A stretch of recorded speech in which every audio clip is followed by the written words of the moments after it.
Good afternoon, everyone, and welcome to Reynolds Field here in Newport, Rhode Island, on the campus of Salve Regina University, where today the Seahawks will take on the Hawks of Roger Williams University in a Commonwealth Coast Conference baseball tournament matchup, an elimination game for both of these teams. In a few hours from now, one of these teams will be advancing to play Endicott here on this field around 3:30. The other will see their season come to a close. Hello again and welcome. I'm Andrew Pizzelli bringing you the call here this afternoon.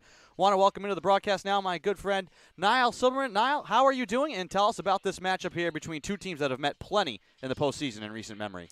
Well, it's a beautiful day to come out and watch another rivalry matchup here on Reynolds Field in beautiful Newport, Rhode Island, and we get a chance to see our guy, our superstar, one of the pitchers of the year in the nation, but especially in the CCC, Dom Parachi, go against the Roger Williams Hawks in an elimination game. And, Andrew, this is one of the first times in recent memory that the Seahawks are playing with their backs against the wall. They're coming into this game needing a win, coming off their first loss in just about 3 weeks. So we're going to get a chance to see the Seahawks play with a little bit of urgency today and a feeling of we need this one that we haven't seen out of them in quite some time. Yeah, the Seahawks, as much as everything went right for them on Wednesday, pretty much everything went wrong yesterday. A whole bunch of errors, all 5 runs that Nichols scored in the 4th inning to really jump ahead in that game yesterday were all unearned. You very rarely see that. So the Seahawks, as you said, backs against the wall. Roger Williams, they're coming into today with a bit of a sour taste in their mouth as well. They were up 3-2 on Endicott up in Beverly, but then the Gulls scored in the 7th and then walked off in the 9th. And this is just the nature of the tournament. You know, the Hawks had to throw a lot of guys. Luckily for the Seahawks, you've got pitcher of the year, Dom Parachi, waiting in the wings. They need a really big start from him here today. You know, I think this is exactly what he's been preparing himself for all year. He was putting up numbers that are simply video game stuff all year, and now he's playing in his first playoff game in his junior year, the biggest one of the season, the biggest game of the season. So, of course, that means this right here we're about to see is the biggest start of the season for Dom Parachi. He kicks and deals here. His first pitch is a strike to Matt Massaro. Parachi, as you said, the numbers are just mind-boggling. You know, led the league in wins with 8 strikeouts, 99, an ERA .47. Crazy. This one is hit up the middle for a base hit. So second pitch, Massaro puts it up the middle. First hit of the day for the Hawks. Good start for them. You know, I think one of the true keys to success and necessities for a win for Roger Williams is going to be their ability to string hits together against Dom Parachi. One of the things that he does so well, and while there are many, is he's going to limit mistakes. So he's not going to put guys on base and allow for an extra base hit to beat them. They're going to have to do it themselves, string hits together. But that's a good start there. Leadoff batter reaches. This one chopped to Parachi. He'll underhand flip to first. 1 away. That's Tyler Cedeno. And that does advance Massaro to second. You can certainly understand the play. Cedeno advances the runner. Massaro over to second base. Now he's in scoring position with only the 1 out. However, you're sacrificing the out there to advance the runner. With Parachi being the strikeout guy that he is, that could come back to bite them. We'll have to give a moment and see, that's for sure. But big at bat here already. Hawks already with a hit in the game. 4.97 hits allowed per 9. That's 9th in the country. Again, just some of the numbers on Dom are just crazy. This one fouled off by Brandon Jenkins, the first baseman here today for the Hawks. Jenkins, without a doubt, one of the better hitters in this lineup. Lefty-lefty matchup. 1 out, 1 on here for Roger Williams. Parachi delivers the 0-1. Breaking ball in there for a strike. It's always a good sign when you see his curveball breaking like that. Just a beautiful piece of movement. Starts inner half, ends outer corner, down by the knees. Perfect pitch.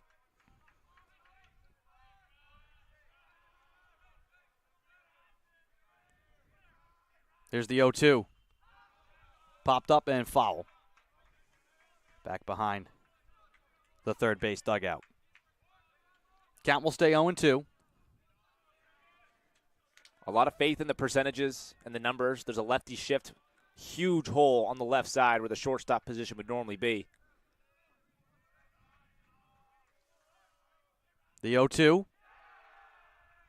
Strike 3 called. Little delay there from the home plate umpire, but the first strikeout for Parachi gets Jenkins looking. And I'll tell you what, Jenkins knew it right away before the call was even made. He was walking back to the dugout, so great strikeout, exactly what Parachi needed. 2 outs with 1 on. Seahawks with catch behind the plate. Canu, Veneruso, Cicada, McCarthy, the infield. D'Amato, Grover, Petrosino, the outfield. Breaking ball in there for a strike.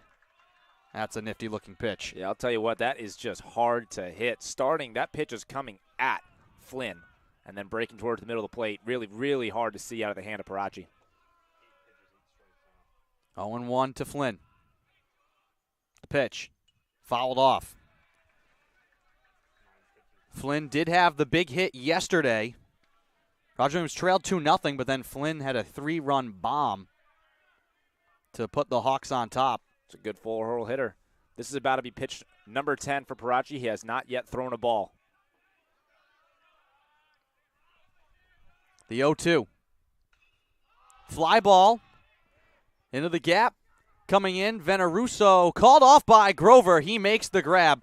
That ends the top of the first. So the Hawks strand 1. Parachi gets the next 3 after the base hit. And we head to the bottom of the first. Scoreless here from Newport.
Welcome back to Reynolds Field, bottom of the first. Matt D'Amato will get things started for the Seahawks against Dan Massaro. The starter here today for the Hawks, junior from Fairfield, Connecticut. 5.72 ERA, 4-2 on the year in 8 appearances. This is his 8th start of the season. This first pitch is going to be low to D'Amato. And the Salve Regina Seahawks have had a chance to see Massaro before so far this year. And in that game, Massaro only went 4 2/3, gave up 8 hits, 5 earned runs. D'Amato will watch this one for a ball as well.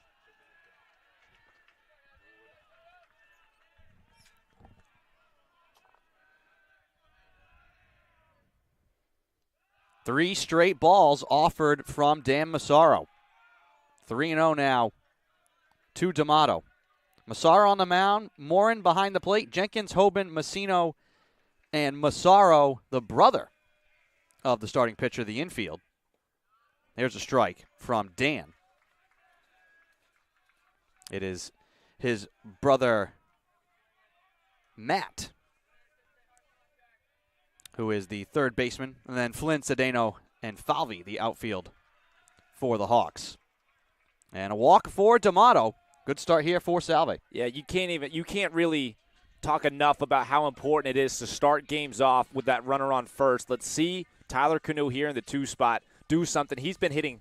His on base so far in this postseason tournament is 700, and during that span he has 5 hits and a home run. So he has been a force to be reckoned with in this playoffs. This is a big spot here. Seahawks struggled yesterday against the Bison pitching, but Canoe was the only bat that was really hot.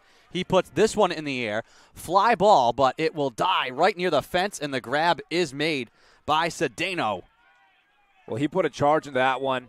The defense was shifted well. They had Cedeno, the center fielder, back deep into center field. That was less than about 7 feet away from touching the base of that wall, but played well.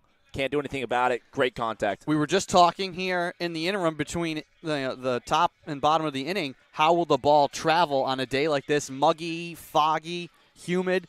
And I think we said that could be a factor, and that could have, 5 more feet, and that ball's gone. Yeah, the fog is dense, and it's low to the ground here today. So that one, it's all, there's no wind factor playing. If there are different circumstances on this field, that ball definitely could have gotten out of here.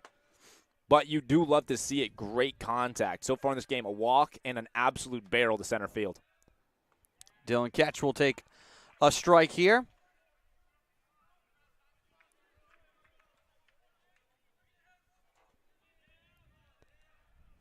Dylan Ketch, graduate student, captain, all-time hits leader. The 0-1. Popped up to left field, and the grab is made by Flynn, and there's 2 away. Well, here's what I'm seeing early in this game. The Seahawks are seeing pitches well, taking pitches off the plate and down in the zone, something that was tough for them yesterday, shown as D'Amato on first base, taking some changeup down in the dirt. And the other 2 outs in this inning have both been barreled balls deep into the outfield. Enough time goes by, those balls start to find gaps rather than players. Another check on D'Amato, and he gets back safe. So D'Amato walked, and then 2 flyouts here for the Seahawks. McCarthy, another one of the better hitters over the last week or so for the Seahawks. Throw from Flynn from Massaro checking on D'Amato. That one took Jenkins off the bag. That could have been trouble. Now the pitch home to McCarthy. He takes inside.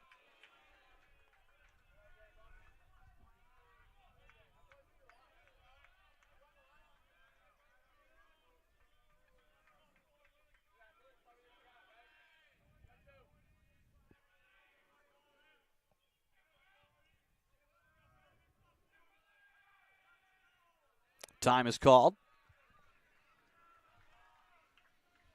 Good ownership of the box there by the hitter at the plate, McCarthy.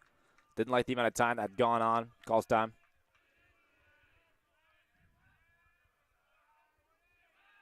Here goes D'Amato. The throw from Morin is going to be close, but a great jump by D'Amato.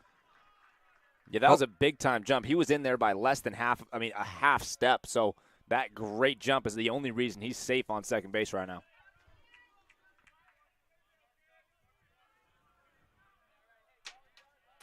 So he's in scoring position. 2-0 the count with 2 outs here to McCarthy. Swing and a miss.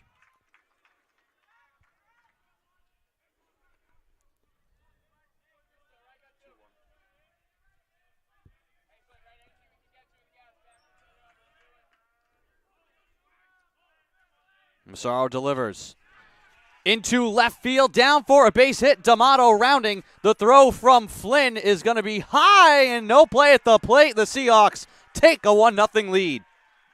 Yeah, there's Will McCarthy back in the bottom half of the 9th inning in yesterday's loss. He had a double with 1 out in the 9th, and now here in the bottom half of the 1st inning in this game, he has another double, both roped into left field.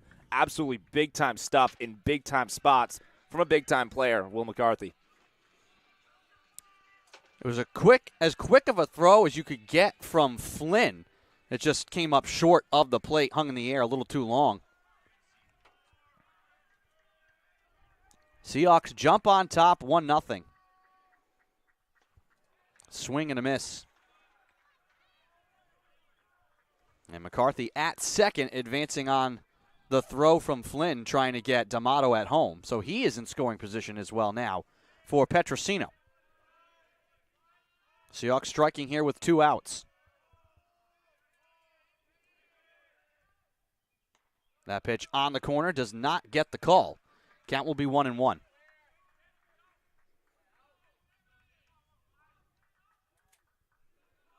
That was a good amount of discipline from Petrosino there. He likes that pitch, outer half fastball.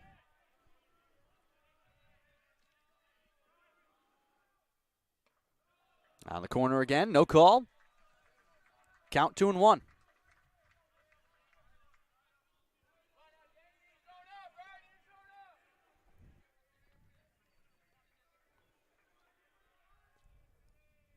Massaro glances back at McCarthy, now delivers home. Same spot. This time he does get the call. Count 2-2. Yeah, that's a tough call. The difference there, he went with the changeup, and it started in the middle half the plate, but it did break all the way outside to where he had just called 2 straight balls. So good use of the changeup from Massaro. The 2-2 down low. McCarthy's going to take off for third, and he is thrown out trying to steal third. McCarthy gunned down by Morin. So that is how the inning will end. But the Seahawks do get a run on the board. They will lead 1-0 as we head to the top of the second. You're watching Commonwealth Coast Conference Tournament Baseball on the Salve Athletics Network. We'll be right back.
And welcome back to the top half of the second inning here in the playoff game, Game 3, CCC playoff tournament. The Seahawks of Salve Regina facing off against Roger Williams and the Hawks.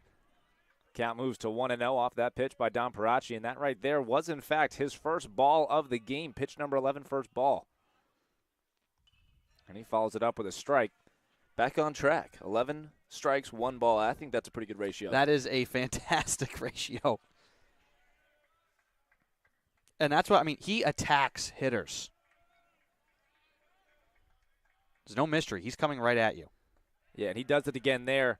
Generally, for pitchers that are going to attack hitters as much as he does, you'll see the strikeout numbers and the walk numbers at a nice ratio. You won't walk a lot of guys, but the ERA will normally balloon up. This one ripped into left field, and it will be down for a base hit, so a leadoff single in back-to-back innings. But for a pitcher that attacks as much as Dom Parachi does, generally that comes at the cost of, more runs allowed because, the hitters know that you are coming into the zone with a strike here and they're more ready to swing. Yet he led the country in ERA, so it kind of brings to the attention of a viewer or somebody looking at the stats or somebody that's watching him pitch just how nasty his stuff is because he's still coming at you. The hitter knows it, and he's winning. It's crazy. Dominant. Very nice. He needs it here. Tough situation. Great pitch, curveball. Same exact situation as last game. Runner on first. Nobody out.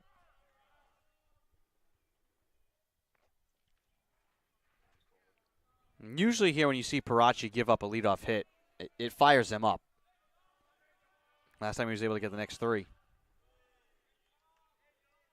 Yeah, I've talked to him. He takes it personally. He does not want anyone who ever faces him to get a base hit off of him. It's something that he takes to heart. You got a base hit off me? Okay, well, you're not going to do it again. I mean, he's for real about his mentality to pitching. It is a battle to him.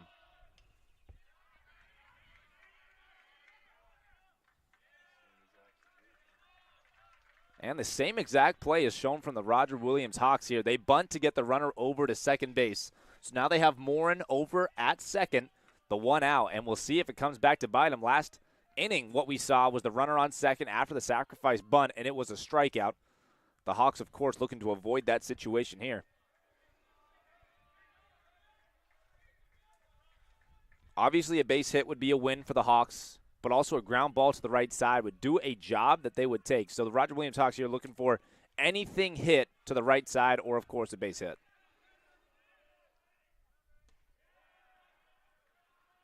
What a pitch there. Up and in. Dom Parachi now up in the count 0-1. Strong fastball above the hands. Oh, Bonavita swinging for contact there, but not able to find that pitch from Parachi. And he's been tasked with a difficult job today. He is the DH. So he has one job. He's not playing the field. He just goes and hits against Dom Parachi. So a lot certainly going through his mind when he's in the dugout, getting ready to face the dominant left-handed pitcher. Swinging early. 0-1 pitch from Dom. Beautiful. Beautiful shape on that curveball, and now he's ahead in the count 0-2. I mean, that's so hard to see as a hitter. I mean, that's off speed, and it looks like it's going to be high. I mean, to the right-handed hitter. And then that just tails off and drops right over the middle, and by the time you know it, it's too late. The 0-2 pitch swung on and missed. Bonavita will have a seat, and now there are 2 outs in the inning. And that brings up brother of starting. Pardon me, this is the shortstop, Massino.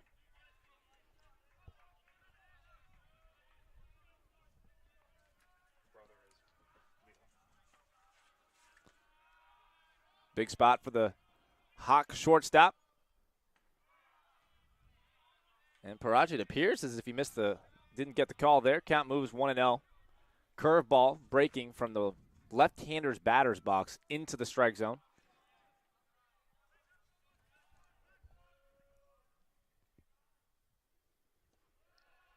He follows it up with one that's certainly in the zone. Now the count's even at 1 ball and 1 strike. Again, that's a difficult pitch to see. And now we've got fog, so the job of the hitters is going to be even more difficult here.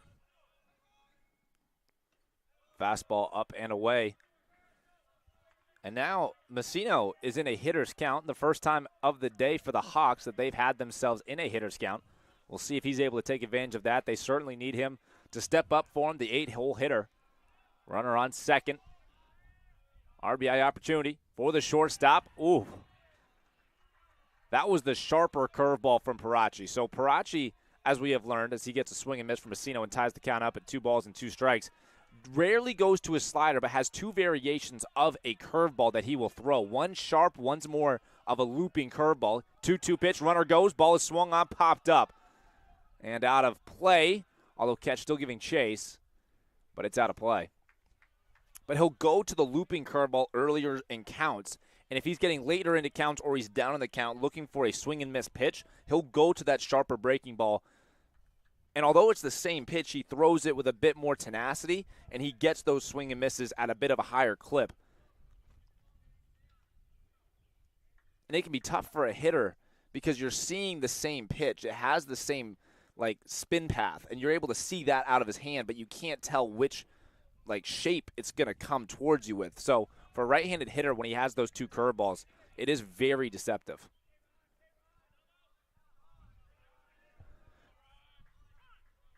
Two again, Massino at the plate.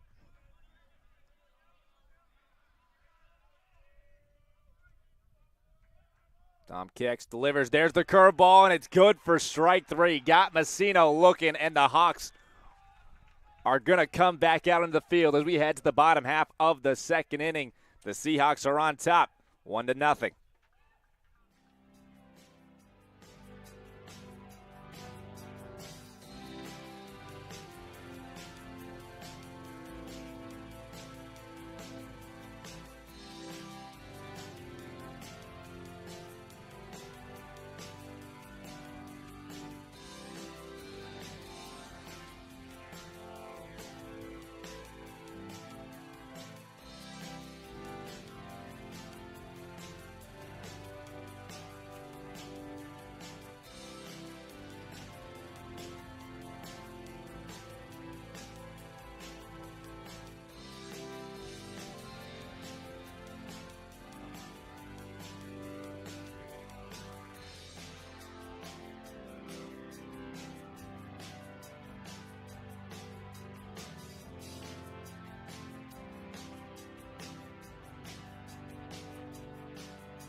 And welcome back to the bottom half of the second inning where Tyler Petrosino will lead it off for the Seahawks. He was at the plate as the bottom of the first inning ended, but because there was a runner thrown out at third base while Petrosino was at the plate, he steps back up to the box, and he's quickly up ahead in the count, 1-0.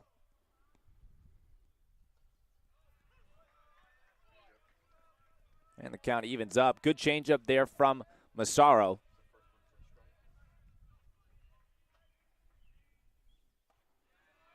That's a good pitch sequence right there. Fastball, changeup, slider, inner half to a lefty.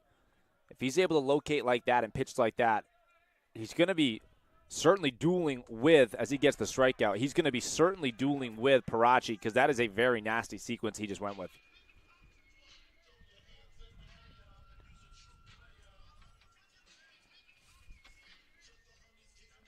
And that brings up Ryan Gratial to the plate.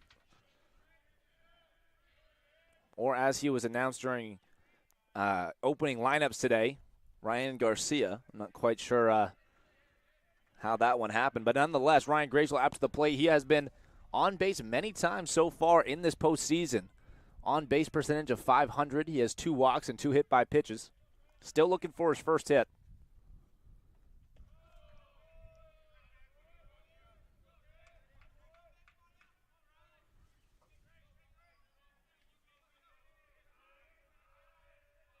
Here's Massaro's 1-1.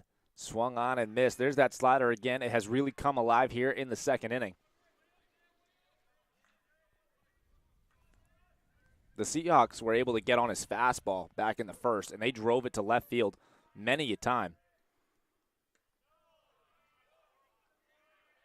As Gratial watches the fastball there. Just missed on the outer half. Count evens up 2-2.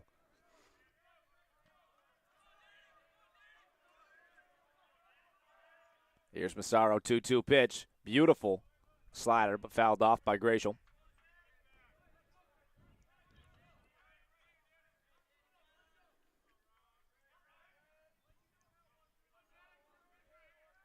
Massaro just went to the slider. We'll see how he follows it up. 2-2 pitch again, another slider. That one called for a strike on the outer half. So he gets it. Second out of the inning, both coming via the strikeout. And now there are 2 outs for the sophomore captain, Brandon Grover.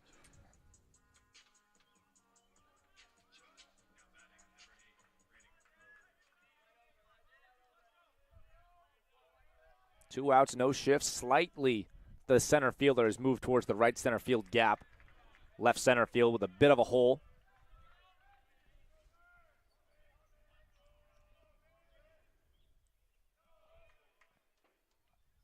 You know, one of the things Massaro is doing today is really moving quickly. Here's the 1-1 pitch to Grover. Swung on, hit, left center field. Back goes the left fielder. He appears to be there. He reaches up and he makes the catch. So 1, 2, 3 go the Seahawks here in the bottom half of the second, and we will head to the top of the third with the score still the Seahawks 1, Roger William Hawks nothing.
Welcome back to Reynolds Field.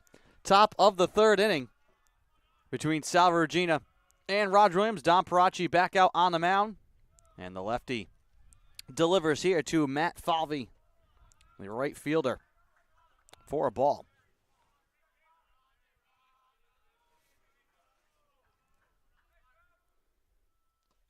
Breaking ball for a strike.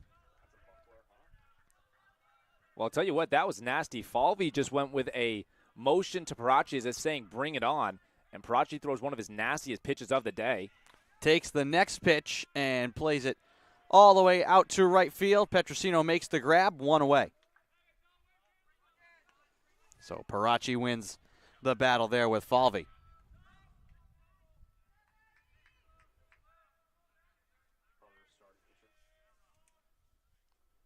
That was certainly eventful. I don't know how many times Parachi's seen that this year.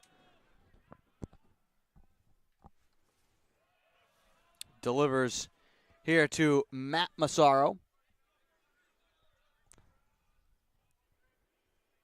One out, no one on. Parachi kicks and deals. The breaking ball hit right to Cicada. It hopped into his glove, so he has to gun over to first. Well, I'll tell you what, that was a nice play because Cicada showed it as if he thought that he caught it, but still had the presence about him to realize that's not how the umpires saw it. Got up very quickly and fired a strike to get the extremely speedy runner in Massaro. So 2 up and 2 down pretty quickly. Yeah, from our vantage point here, looked like Cicada had grabbed it, but and the way he reacted hopped to it. Just a bit in front of him into the glove, right along the ground. So 2 outs. No one on here for the center fielder, Cedeno.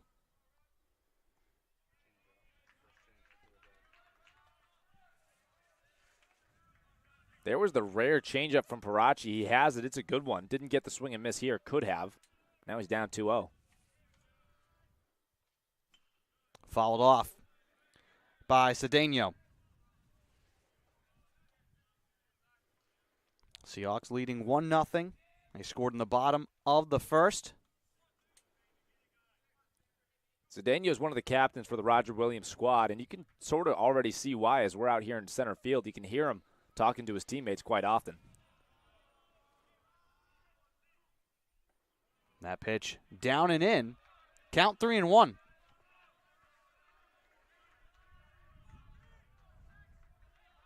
Parachi's going to have to battle here, one of his biggest battles of the day. Down 3-1. 2 outs. He kicks and delivers. Fouled back by Cedeno. Count now full 3-2.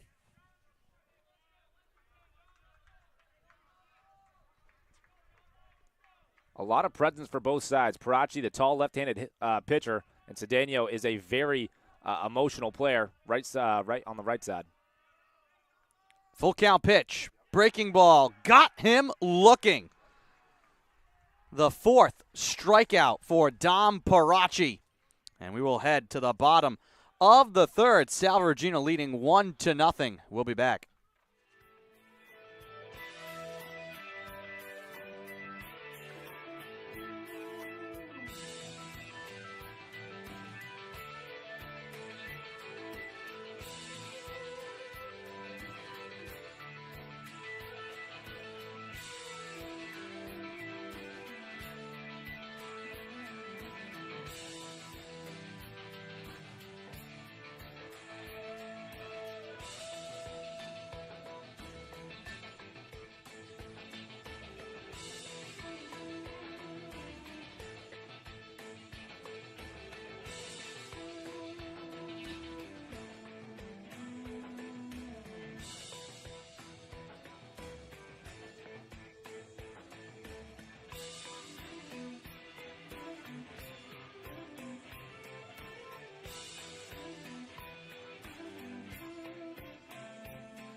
Welcome back to Reynolds Field, bottom of the 3rd.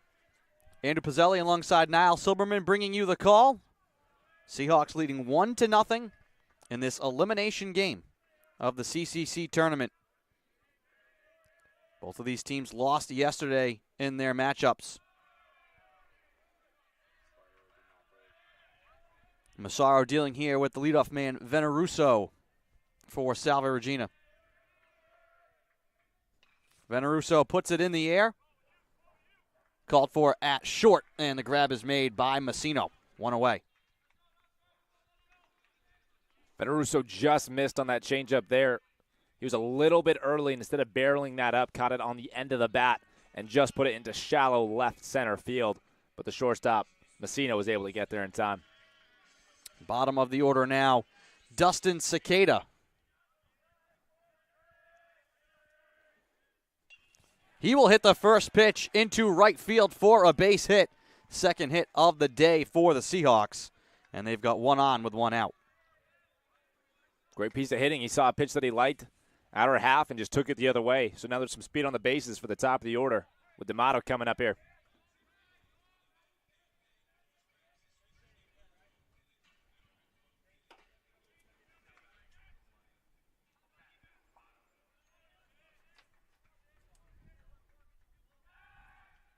I'll check on Cicada. He hops back safe. One out, one on. Massaro had a very quick bottom of the second. Delivers outside here to D'Amato. D'Amato had a great at-bat back in the first, ended up scoring, the only run to have scored so far in today's game. And he did it with patience and not taking pitches off the zone and swinging at them, doing it again here. Swings at this one, chops it off the glove of Jenkins. And then D'Amato, making Cicada off the bag at second, is tagged out. What a wild sequence there. So the ball was hit. Could have been fielded easily by Jenkins, who would have had to have flipped back to Massaro, but couldn't scoop the ball off the ground. And then, unfortunately for the Seahawks, Cicada off the bag at second, a little bit of confusion. Yeah, just an unfortunate error there. It ends up playing just as if it had been a fielder's choice, but you don't allow for yourself to take advantage of the mistake that happened. As Cicada was coming to second, he didn't fully see where the ball was, came off the bag, and just good timing by the first baseman, Jenkins. Throws back to second, they backpicked him. Look at this fog. Yeah, dense and low. Ominous. It certainly adds to the moment. It makes it feel like a bigger game. It's like it's out of a movie right now. A lot of unfolding in front of us. Got the scene set for a big game. Well, pitchers duel so far. I mean, granted, 4 hits in the game, but both pitchers are really in a groove with their stuff. Both of the games in the playoffs so far for Salve Regina have been who takes advantage of mistakes better. Back in Game 1, the Seahawks took advantage of mistakes, walks for the most part really well. And then in Game 2, it was Nichols that took advantage of a few mistakes extremely well. So we'll see if the game plays out like this today.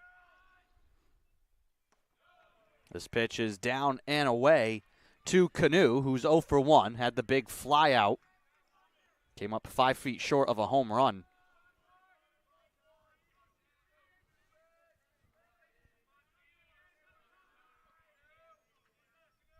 The pitch here. A little low. Count is 3-0.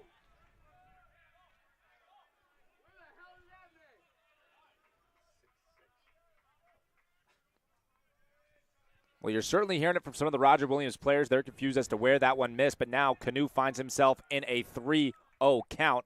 He'll certainly play the best with that. That one is called a ball as well. Wow. Those were 2 very close pitches. And that puts runners at first and second for Dylan Ketch. Well, now again in the third, just like in the first, runners in scoring position, 2 outs, middle of the order up.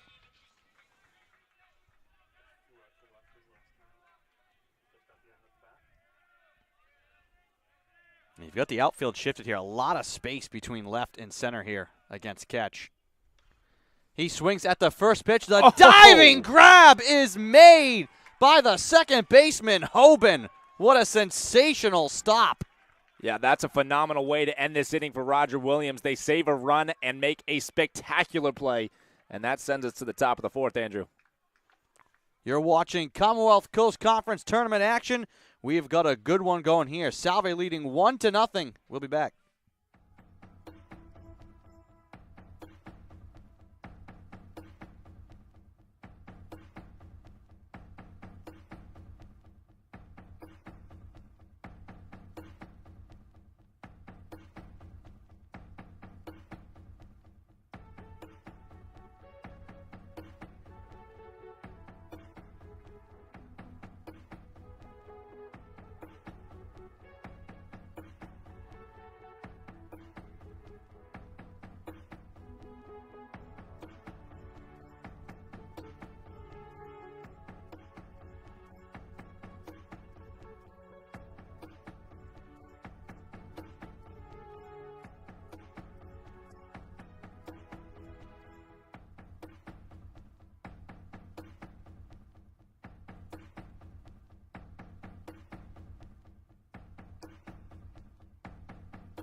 And welcome back to the top half of the fourth inning, where Parachi is back on the mound, and he's been rolling through three. Allowed 2 hits, has the strikeouts. He's facing Jenkins here. This one's hit hard to left field. There goes D'Amato, but that ball is going to be foul. Parachi will certainly take it. That ball was hit a country mile, but just foul of the left field pole. Well, the leadoff man has always made solid contact here. Leadoff hits. In every inning? Every inning except for the third, which was last. But even that ball was hit relatively hard to Petrosino in right field.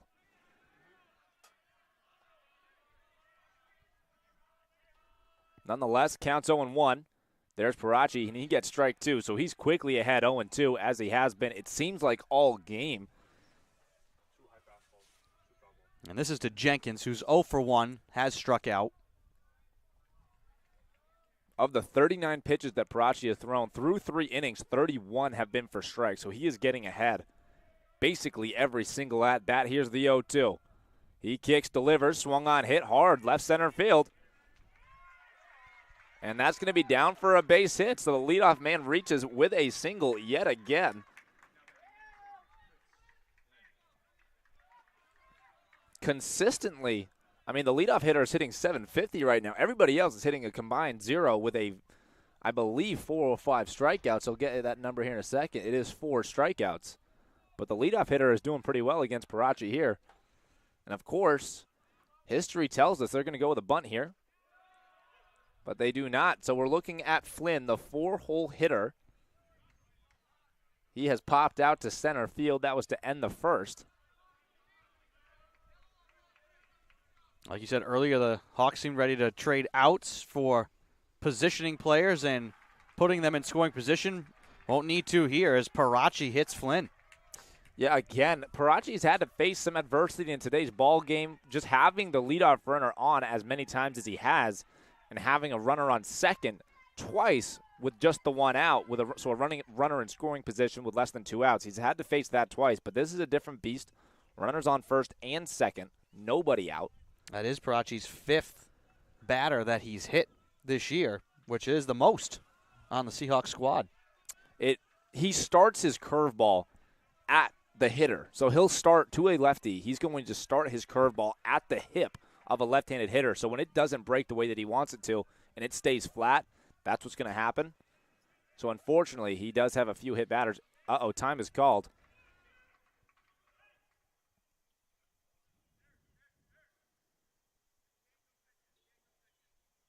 Well, time is called. It's a bit of confusion. It looked as if they might call a balk. That does not appear to be what's going to happen. So that's not what's going to happen. That was the concern there for a minute for Parachi. And especially for Coach Sorella, who was coming out from the dugout. Nonetheless, runners on first and second. Check back to second. No throw. And Andrew, I believe what they were trying to see there is if the batter at the plate was going to show bunt. It did not appear that he did.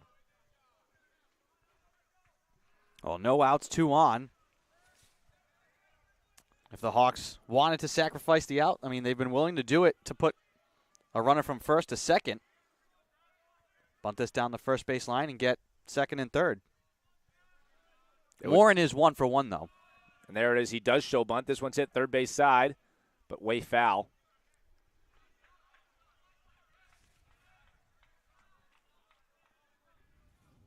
With 1 strike, you can almost be positive he's going to do that again. To get runners onto second and third with just the 1 out would be huge. Of course, you're taking yourself from your 5-hitter to your 6-hitter and hoping that there can be some sort of production. Parachi being the strikeout pitcher that he is, it's always dangerous to give away outs. Have to assume they'll bunt. They do. He squares to bunt. This one hit, and again it goes foul. Oh, that's fortunate for Salve, unfortunate for Roger Williams with what they were trying to do strategically. Certainly now, Morin in a tough spot. It's 0-2. He's going to have to fight. He's seen 2 fastballs, hasn't seen the curveball yet in this at-bat.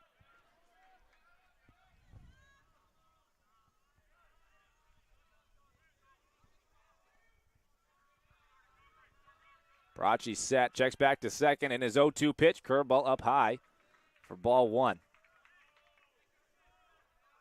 That's really the first pitch we've seen Parachi really miss.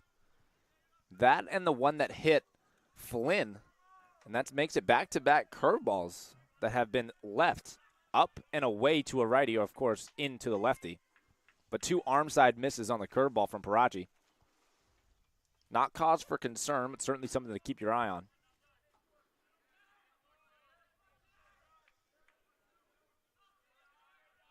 Parachi set again. Big pitch here. 1-2. He kicks and delivers. Swung on and missed on the curveball. Got him. 1 down now. And that's a big out there. I mean, maybe he threw it 6 feet in the air just to change the eye level a bit because he elevated that one right past Morin. Yeah, no matter what happened, he did his job extremely well. I do jest. I don't think, you're not trying to throw balls a mile over the head of your catcher. Yeah, that is rarely the pitching coach what he wants to see. Hey, go with the curveball that doesn't break above the eyes. But it could have had an effect there. Without a doubt, it did. Whenever you're throwing that curveball and you're showing the hitter that it's a weird pitch for a hitter to have to see, especially when the following pitch, it's a curveball that breaks the way that it should. It just messes with timing and with that eye level, as you're saying. So, although that wasn't the intention, it does work out. There's another curveball. That one beautiful. Off the plate, though. Defense by accident.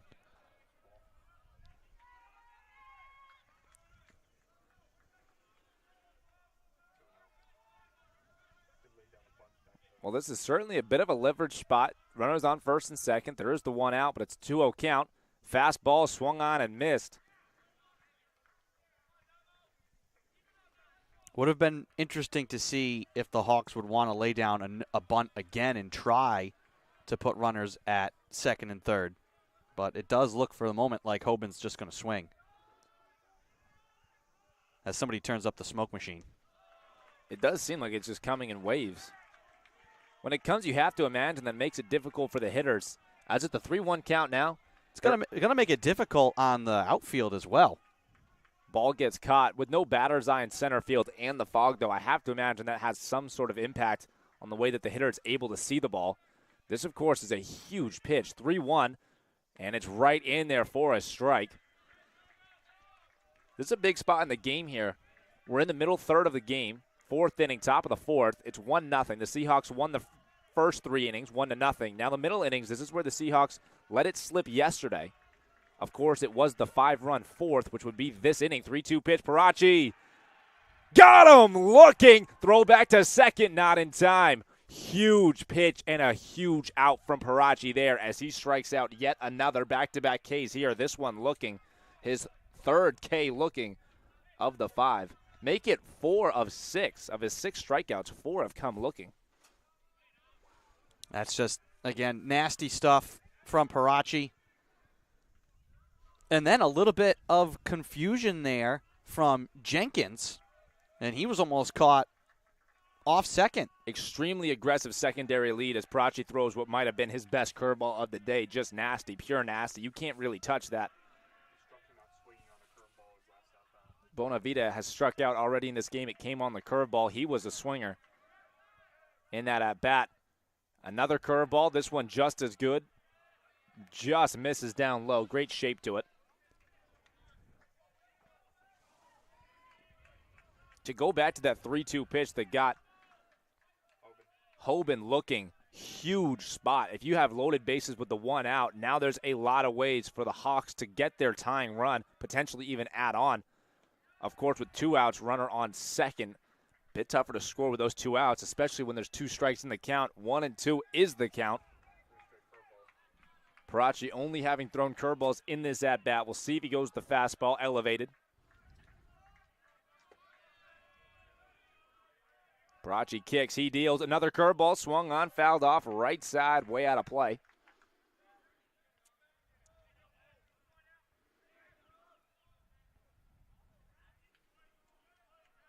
Parachi's pitch count up slightly, but he did such a good job of keeping that pitch count low through the first 3 innings.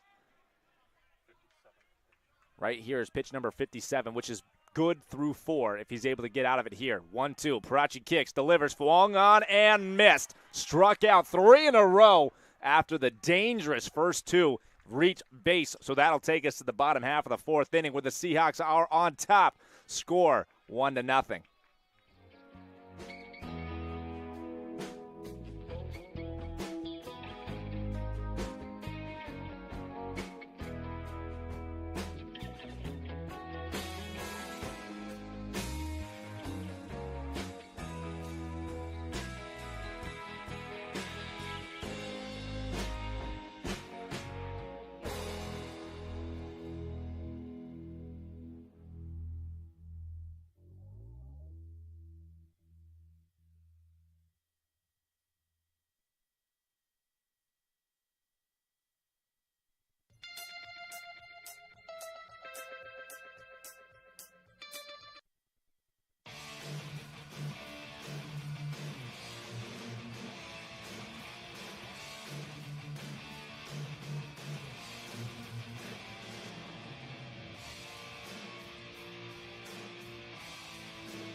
And welcome back to the bottom half of the 4th inning here in the elimination playoff game between the 2 rivals, Roger William Hawks and the Salve Regina University Seahawks. Will McCarthy steps up to the plate for the Seahawks to lead it off here. He's been having a good day. This one swung on, hit left side. Third baseman is there, fires to first in time, and that will retire the leadoff hitter McCarthy. But he has been having a good a day as you could possibly ask for. He's driven in the only run in today's game on the line drive, single or double, depending on how it was scored. Most likely a single with an advancement. Nonetheless, the RBI single into left field that has been the only run-producing swing of the game so far. Tyler Petrosino now up for the Seahawks. Yeah, just a single from McCarthy advancing on the throw from Flynn. But biggest swing of the day. Swung on, hit. Second baseman is there, fields it on a hop, throws first in time, and that will retire the strong-armed right fielder, Tyler Petrosino. He will have a seat. And now there are quickly 2 outs, and I believe there are only 2 pitches in this inning so far for Massaro. Well, this is great for the Hawks and Massaro. You got Parachi kind of to have more of an extended top of the 4th. And if Massaro can make quick work again of the Seahawks, that's a win for them. Yeah, of all the times that you would want to have a quick inning, it's after Parachi goes out and has his longest inning of the day, because it's been less than about a minute and a half since Parachi really had a seat. Swung on and missed there by Gracial. Good fastball from Massaro. Center fielder and the outfield shifted slightly towards left center. Gracial more of a pull hitter. 1-1 pitch, swung on, hit left center field, and down for a single. And the base runner of the inning is going to be Ryan Gracial. A big spot there for the Seahawks. It gives Parachi a little bit of time to just catch his breath and stay on that seat for a little bit longer. Third hit of the game for the Seahawks, and Gracial, who has not really, I mean, he's had some great at-bats, but hasn't really been able to find the ball and put it in play the last few games. Good to get him going there. Certainly. Here's Brandon Grover. Grover, another batter for the Seahawks, who's had a quality at bat in more than half of his at bats in the last 8 games. But the numbers aren't really coming in terms of batting average, although his on base percentage has been very good, over 400 the last 8 games. But the quality at bat, which I've gone over on a broadcast before, but generally you're seeing a lot of pitches doing the right things in an at bat. Those turn into hits every once in a while. He sees a ball elevated above the zone. And the count is now 2-1 for the center fielder. A huge shift by the center fielder for the Hawks. Left center field wide open. This one popped up into the left side of the infield. Could get out of play. And it does not, but misplayed by the third baseman. And Brandon Grover has new life. Well, that one it came down basically directly in line with the facade of the dugout. And so if you're standing there watching that come down, if you're Matt Massaro, you think it's going to hit the roof of the dugout. And so fortunate there for Salve, a ball that could have been caught but was not. This one again hit to the third base side, out of play. But that's a difficult play for Massaro to judge. I mean, you'd have to have put your back or your face up against the dugout door. Certainly. I mean, I'm saying he misplayed it, but I guarantee you I'd be struggling. This one hit right center field, and it is going to get down for a base hit. There goes Gracial. He's hustling over to third, and he is going to be tagged out. And that makes it another inning where the final out of the inning happens at third base, and the third time in today's game that a Seahawk has been thrown out in between second and third base. Nonetheless, the Seahawks will bring it to the top half of the 5th with a lead. Score is 1-0. Parachi still dealing.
Welcome back to Reynolds Field.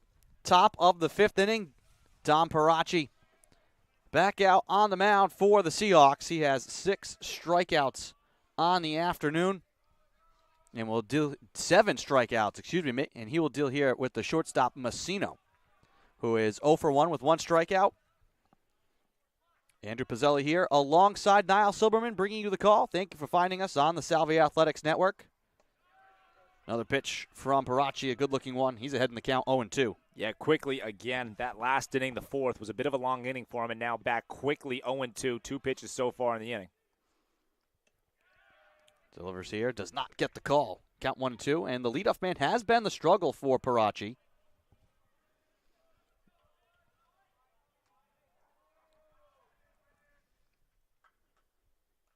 That one tap foul. Count will stay 1-2. Outside of the leadoff hitter, there have been no hits against Parachi, but in 3 of the 4 innings so far today, the leadoff hitter has had a base hit single.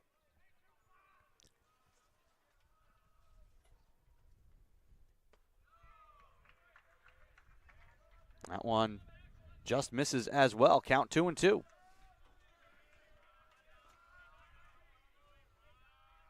The pitch skips away.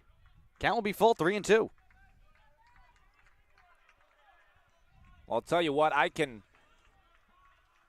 tell you that this is a big at-bat. This is a big pitch here. Parachi really wants to win this leadoff battle here. Kicks and delivers the 3-2. Knocked foul. You got to give it out to Massino. He was in a tough spot, 0-2. Stayed off a very, very enticing fastball on the outer half of the plate. Then 2 good curveballs that were just below the zone. And now he's fighting in a full count. 3-2 pitch once again. Popped up and out of play.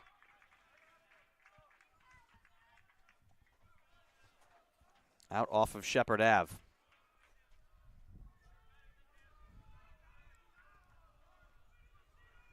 Another full count pitch. Here it comes. On the ground to third, grabbed by McCarthy. He will gun it to Canoe, who ranges for it, but holds on to make the out. Just a nice piece of fielding there by McCarthy. Stays down on a grounder, and he had to. That ball was hit on the ground, and it stayed on the ground. Sometimes you'll see that ball come up, but McCarthy stayed down, made the play look easy.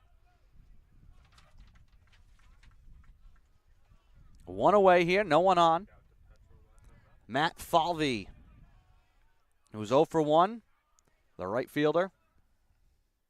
He sees a breaking ball here for a strike from Parachi. That was his 67th pitch.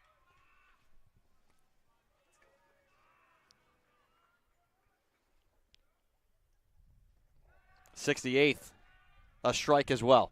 Yeah, 68 looking just like, the perfect pitch, as if it were pitch number 1 of the game. Beautiful curveball there.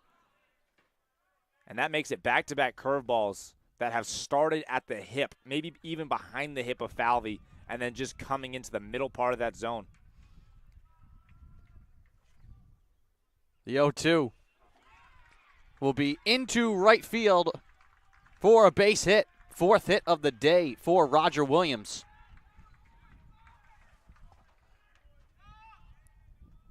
That's a great piece of hitting, and really a good day so far for Falvey. He had a line out to Petrosino in right field in his first at-bat back in the 3rd inning. And now he again puts a line drive into right field. And he did it in an 0-2 count where he had been completely beaten by the curveballs of Parachi. Stays on a fastball and drives it there. Delivers low here, but no advance from Falvey. That's the kind of respect that Dylan Ketch garners, because that pitch was down in the dirt and got past him, but Falvey over at first base wasn't able to make the decision of how far it was going to get away from Ketch, who has the strong arm and pinpoint accuracy. The CCC Defensive Player of the Year. Pitcher of the Year delivers here for a strike. Count 1-1.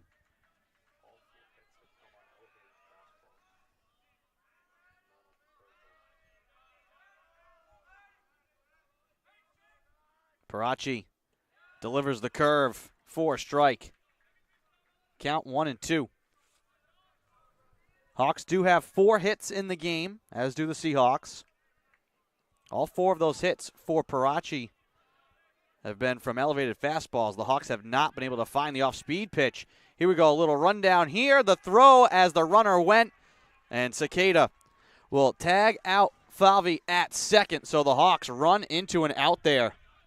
Yeah, they run into an out, and now they have 2 outs in the inning and a 2-strike count for the hitter, and this could have been one of those innings where the pitch count gets up for Parachi, but it looks as if that will not be the case. He's obviously in a great spot here, 2-strike count. With 2 outs, delivers the breaking ball. Chopped on the ground, tagging the bag is Canoe, and that will make it a quick top of the 5th for Dom Parachi. We head to the bottom of the 5th. Salve Regina leading 1-0. We'll be back.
Welcome back to Reynolds Field. Andrew Pizzelli alongside Niall Silberman bringing you the call here this afternoon. A cloudy and foggy day here in Newport, where there will be 2 games. The winner of this game will play Endicott. It's coming down from Beverly as the only undefeated team left in the tournament. Western New England will play Nichols as well at 3 o'clock. Second game here slated for a 3:30 p.m. start. And the tournament games will either be here if the Seahawks are fortunate tomorrow, or they'll be up in Beverly if the Seahawks are to have their season end here today. It's going to be interesting if you're Endicott. You're driving down here today for a game and don't know if you should go home or not. Yeah, that's certainly one of the interesting parts about being the 2 seed and just why it's nice for the Seahawks to be the 1 seed is that they have all this extra insurance basically of knowing where they're going to be at what time. The whole tournament's kind of based around the Seahawks being that 1 seed in terms of where teams are playing and the times of the game. So it's obviously a huge benefit to be the 1 seed for the purpose of who you're playing against, but also for the purpose of knowing where you'll be playing. Well, Massaro hits Veneruso to start the inning, so he reaches 53 pitches now for Massaro. Has struck out 2, has walked 2, and hits Veneruso there. Here's Cicada. Seahawks have had some opportunities to get more runs. Here goes Veneruso as Cicada hits it into right field. A little hit and run. Veneruso will easily be at third. Runners at the corners, no outs. Yeah, I'll tell you what, that is about as good as you're going to get in terms of a hit and run. You let your senior captain, who's hitting in the 9-hole spot today, come to the plate, send Veneruso, and the Cicada knows I have to get this ball in play. He does it to perfection. Now the Seahawks have first and third, nobody out, and the top of their lineup coming to the plate.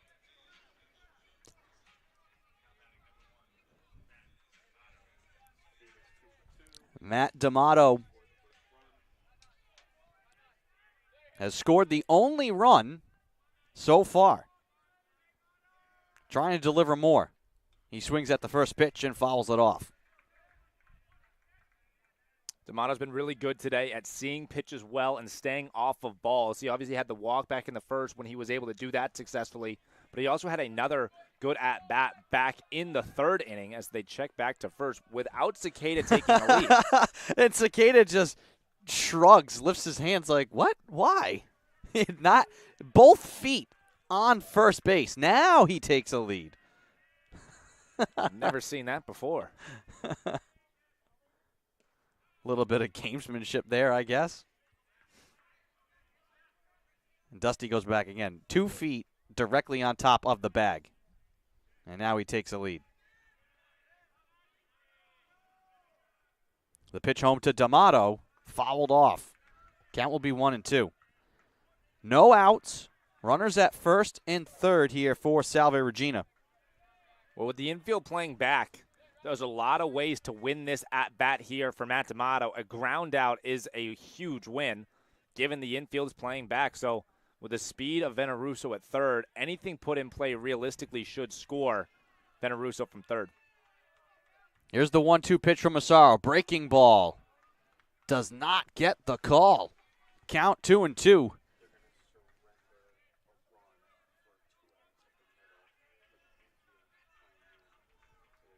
Great eye by D'Amato there.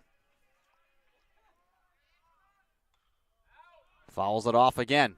Digging that one out. Count 2-2. And again, the fog coming in waves. Rolling in thick here.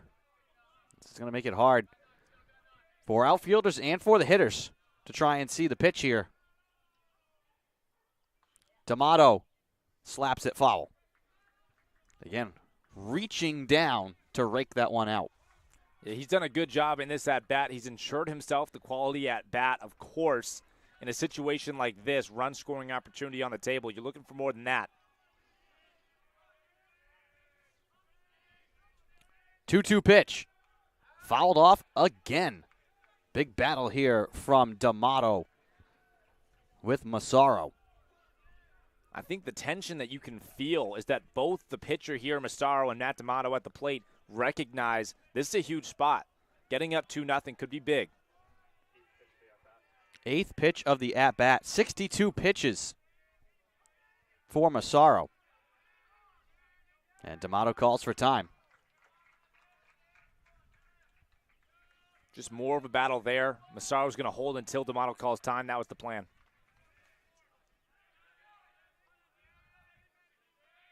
The 2-2.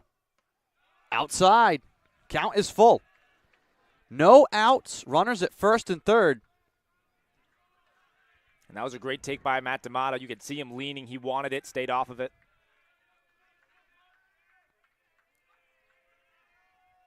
Here comes the 3-2. Cicada goes. And D'Amato strikes out swinging. So it'll be 1 out with runners at second and third. The good wheels of Cicada over from first base. Him being able to get to second is a difference maker. The double play, of course, out of order. And the infield still appears to be playing back, although the first baseman is crashing now. So he'll play on the edge of the infield grass. But the middle infield still back. 1 out for Tyler Canoe, the hottest Seahawk hitter. And he will take ball 1.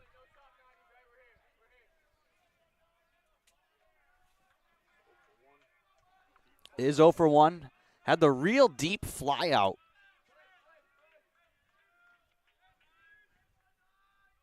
If he were able to repeat that result, that would be obviously a huge success. Sac fly opportunity here for Canoe.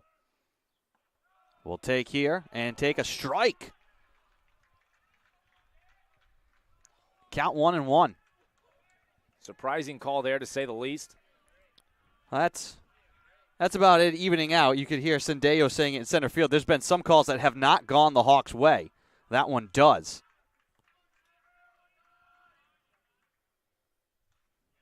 Fouled off by Canoe. So he's behind in the count 1-2. Well, now for the first time in this inning, you really do get the sense that Massaro does have the opportunity to get himself out of this one. A strikeout here would be, monumental for his confidence here. 1-2 count. Massaro delivers to Canoe. That one just misses as well. It has been an inconsistent strike zone. We'll leave it at that. You know, for the first time today, I think this really explains it. We are hearing it from the right field fans all the way here in center field. So some dismay is certainly coming from the fans. The pitch. Down and away.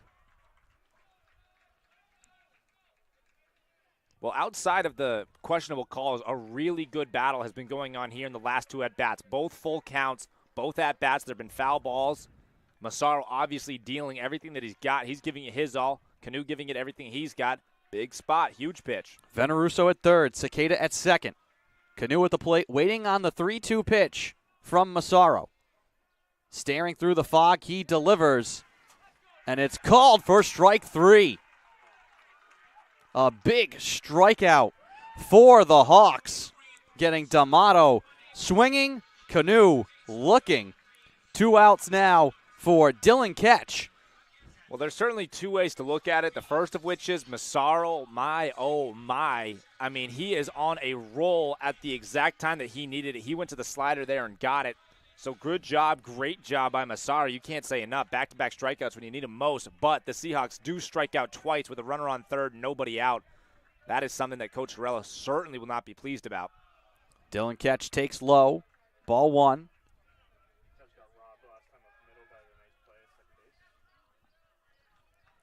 Dylan Ketch 0 for 2 and was robbed by the diving play from Hoban in his last at-bat.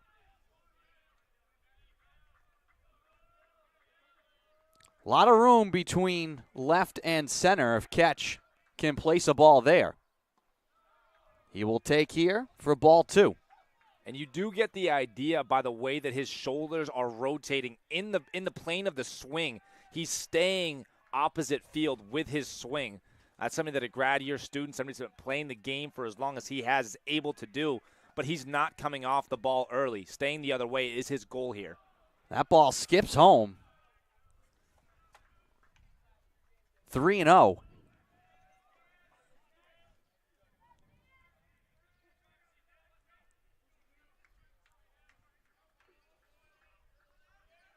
It is murky here at the field. This fog. We may have to start doing just a radio-style call pretty soon if you can't see it at home. Breaking ball, nasty pitch. Does not get the strike call. So a walk to load the bases. And that brings up Will McCarthy, who has driven in the only Seahawk run. A chance here to do a lot of damage. Bases loaded, 2 outs. This could be a turning point of this game. First pitch is taken for a strike. Of all the guys you could have in this spot right here, McCarthy's certainly up there with the guy you would want. He loves the pressure. Puts this one on the ground, fly ball, and it will be gone! A grand slam home run for Will McCarthy. They're going to rule it a ground rule double. He's looking for the home run call. The two officials have to converge here and discuss it. That ball was gone. Oh, 100%. That ball was gone. They have McCarthy at second. That was a home run. Right now, they have Will McCarthy at second, but that ball was gone. The ball was gone. What a swing from the junior third baseman, Will McCarthy, to send what will be a grand slam and open this game up 5-0. Andrew, I can't believe it. Talk about a big swing and a big spot. Well, initially, it looked like Flynn may have had a chance at it, and then it just kept drifting. This time the fog may have pushed it out. And again, maybe that's a factor here where the officials could not tell, but that ball was 100% gone. There is no question about it. No question about it. This is a massive conference here between the officials. And they're going to call it a ground rule double. You know, that just doesn't make any sense. I can't understand how they would possibly come up with that conclusion. I mean, the way that I don't understand how that's something that they're coming up with.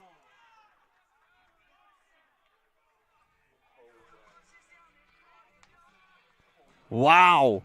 So are they going to put a runner back on third? They are. They are. So it will just be, wow. I mean, the Seahawks will take being up 3-0, but Will McCarthy, you got robbed. Yeah, I mean, the way that, it's just now unfortunate. For the officials, they have no replay. They have to go off of what they saw and think. But that is just an unfortunate call for Salve in a huge break for the Hawks. This one's chopped foul.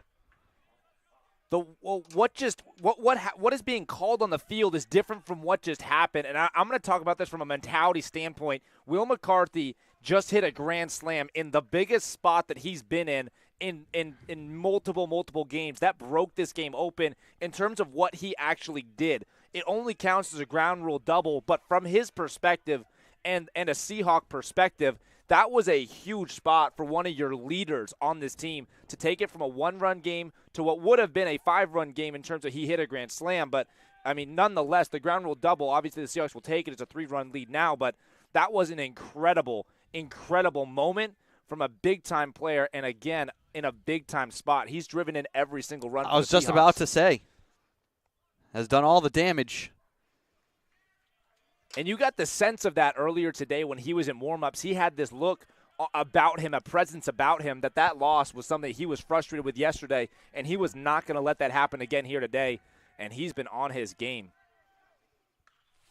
This one's hit hard in the air for a base hit.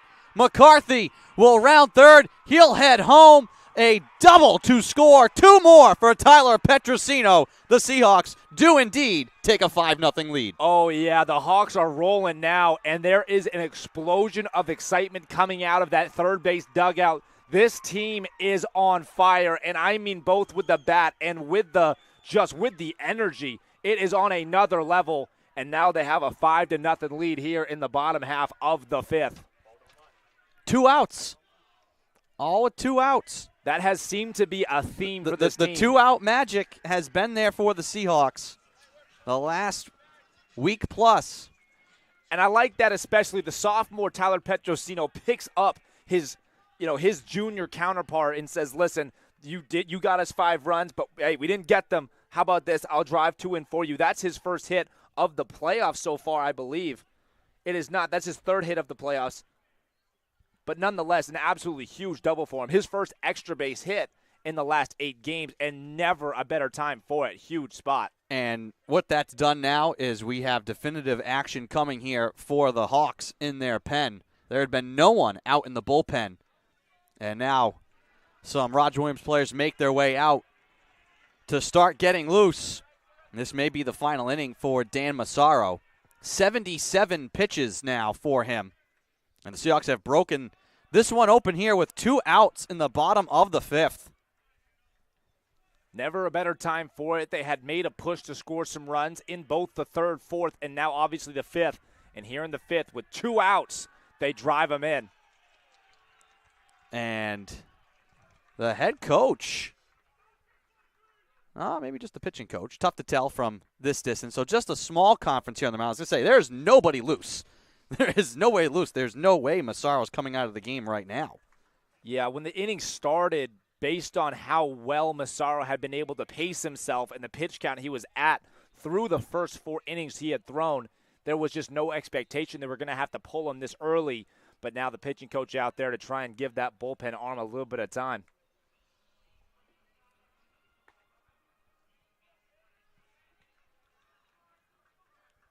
So just the mound visit.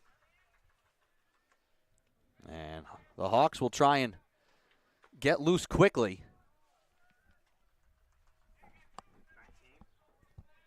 Looks like Kyle Schaefer, the senior from Madison, Connecticut, is the one getting loose, who the Seahawks did see back on April 5th in a game that was an 11-11 marathon. Massaro delivers here.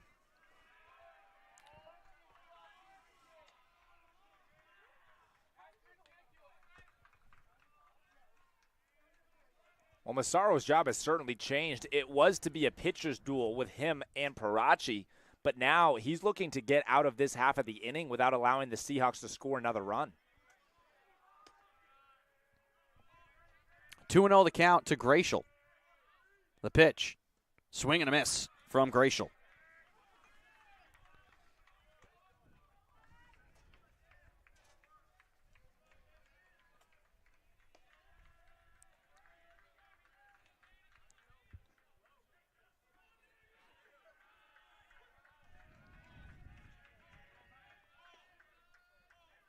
The 2-1. Way inside. Count 3-1.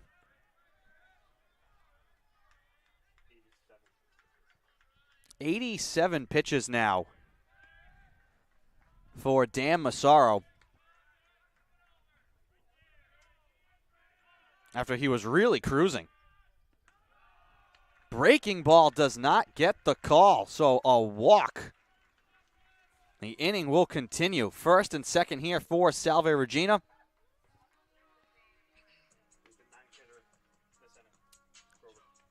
And Grover will be the 9th different hitter here this inning for Salve Regina.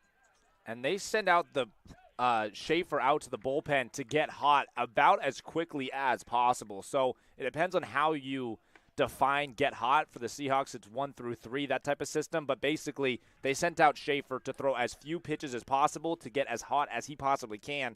If Grover's able to get on here, this most likely will be the end of the day for starting pitcher Massaro. And Gratial was just pinch run for. And this may be it. Second conference of the day, of the inning, so that certainly will be it. So the Hawks will take the ball from Massaro. Kevin Kelly is out to do those honors for Roger Williams. He had a fantastic start. He was rolling right along. But then here in the 5th, the Seahawks found the touch. They lead 5-0. The inning is not over. We will take a break while Schaefer comes to the mound. You're watching Commonwealth Coast Conference Tournament action on the Salve Athletics Network. We'll be right back.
Welcome back to Reynolds Field.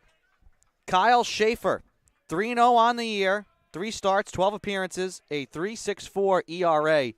He comes on in relief here to face Brandon Grover, who's 1 for 2 in the game with runners at first and second. He swings at the first pitch, called off by Sendeo, and he makes the grab in the outfield, so that finally ends the 5th. But the Seahawks with some big knocks, and they bring home 4 runs in the bottom of the 5th. They will lead 5-0. We head to the top of the 6th here in this Commonwealth Coast Conference tournament game. We'll be back.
Well, after the eventful bottom half of the 5th inning, we have now the top half of the 6th, and Dom Parachi back out on the mound to face the center fielder, Cedeno.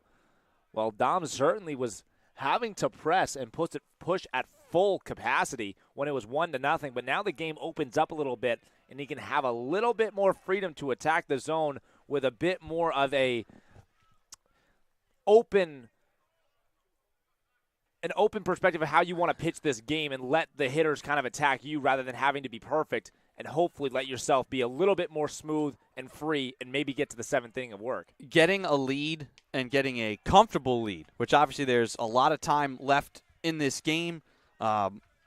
We've seen the Roger Williams bats have days where they can go off and score crooked numbers in innings. I mean, these two teams scored 11 runs apiece back over a month ago.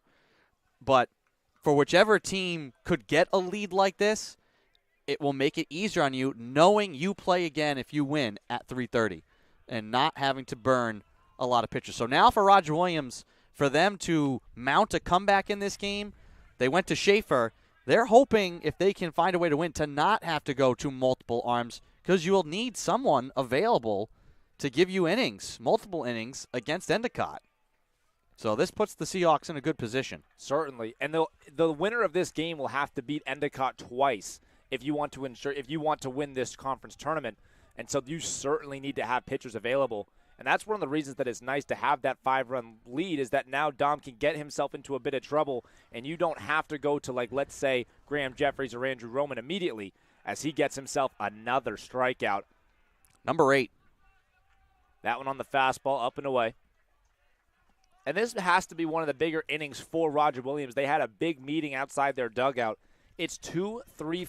Cedeno, Jenkins, and Flynn, their hottest part of the lineup by far so far in this tournament, is what Parachi is facing here in the top half of the 6th.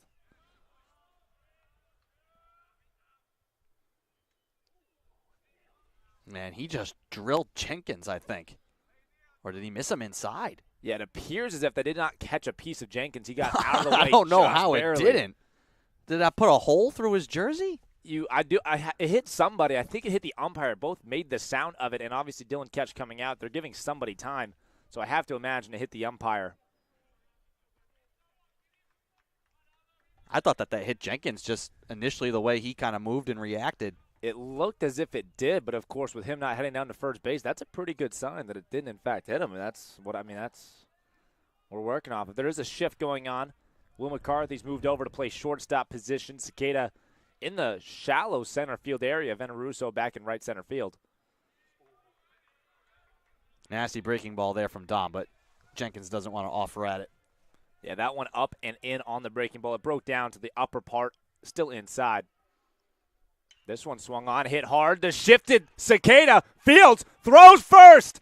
Not in time, but wow, what a defensive gem to field the ball. Just missed with the throw. That would have been a Sports Center top 10 highlight right there if he was able to compete that play.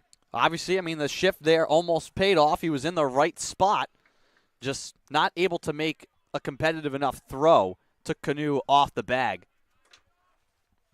Yeah, that was a surefire single without the shift on. Makes the diving play. And now, this one hit right side and through. Grover is there. He fields it and throws it in.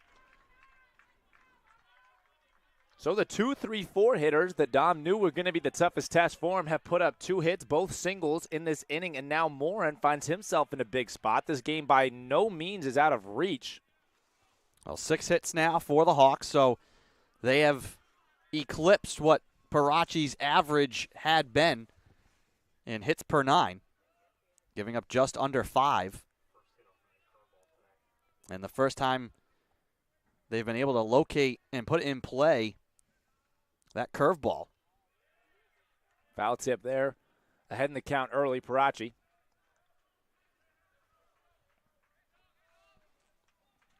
Morin's 1 for 2.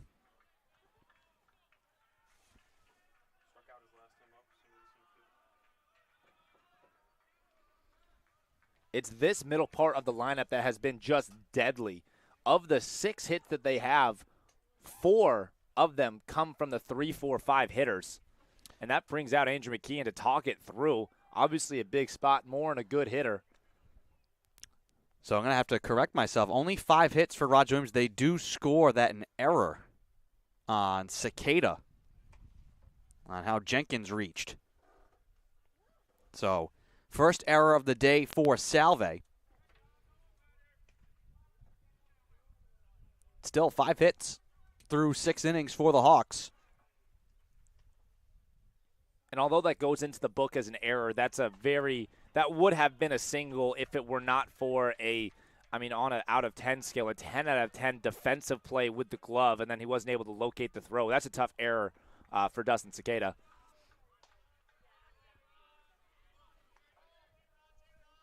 First and second, 0-1 count. Parachi kicks, delivers, beautiful curveball. Called for a ball just off the plate.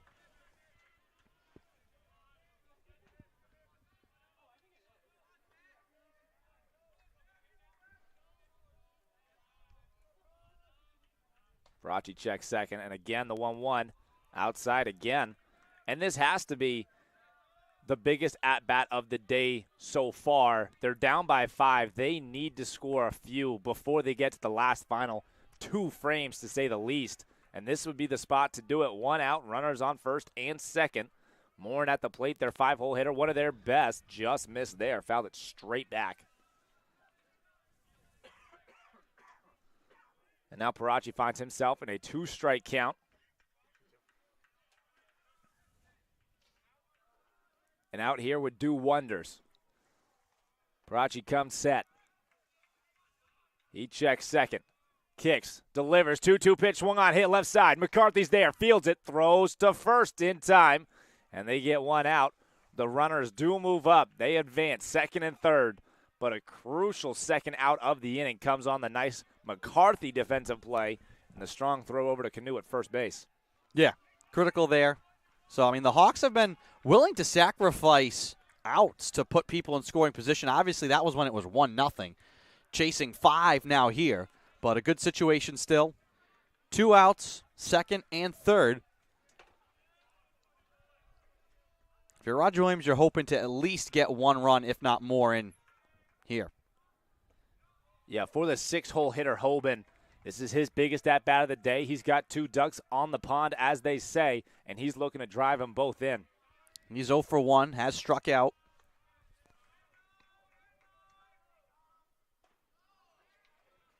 That's a good play there by Ketch. Yeah, as good as it gets.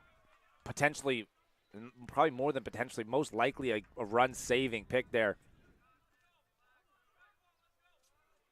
There's no stat for that, but there are awards for things like that. It's called CCC Defensive Player of the Year. And he got that, hitting 1,000 in terms of that one. This one fouled back. That might have been in the changeup, and I don't know if there's a better time for it. That went just off the end of the bat and fouled back, but he was on time with it. It just moved out of his zone of the barrel. Barely got a piece of it.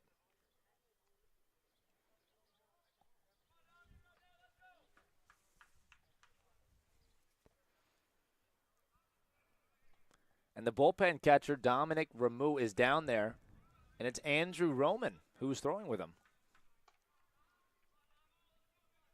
Be interesting to see how many outs they would want to get out of Roman.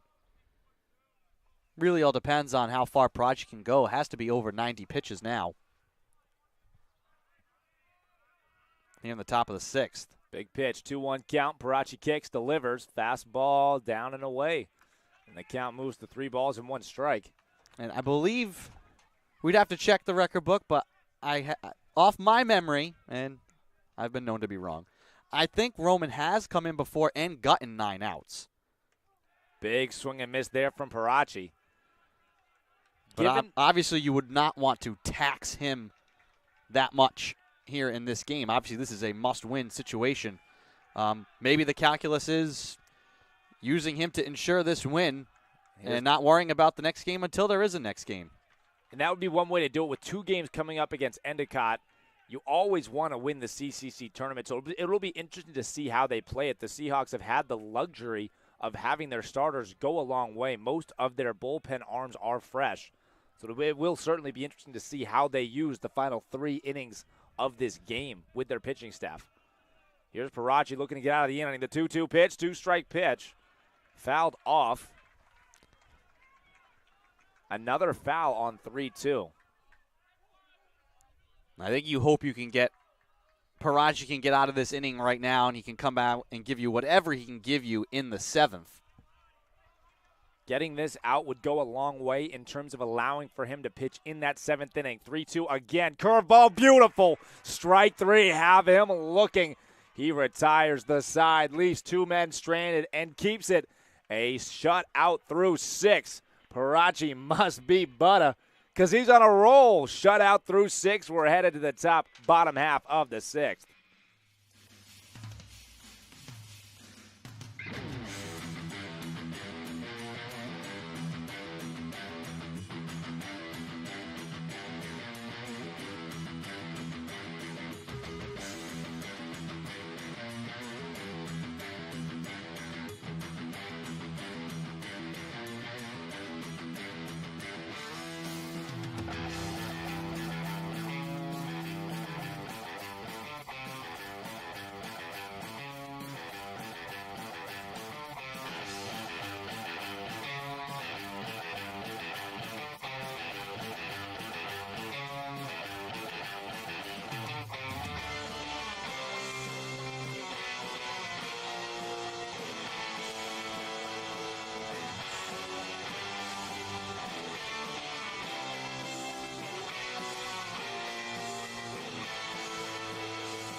And welcome back to the bottom half of the 6th inning here in playoff game number 3 in the CCC.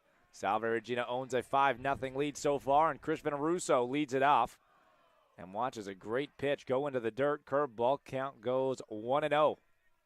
Well, Schaefer came in for Massaro last inning. 1 pitch, 1 out. Now working with the full inning. Delivering low again, though. Yeah, they're going to be looking for him to come into this game and continue to throw strikes. If they do happen to take this game, they're going to need arms against Endicott for 2. They're looking for him to go the distance. He gets a strike there. Nice fastball. Two-seam fastball broke a decent amount inside, 12 to 14 inches of inside arm side run to the right-handed hitter, Veneruso. Curveball hit right side. Nice play by the second baseman. He catches it and throws to first. Hoban's made a bunch of really good plays today. That one a bit easier than his dive that he made to Rob Dillon catch, but good positioning.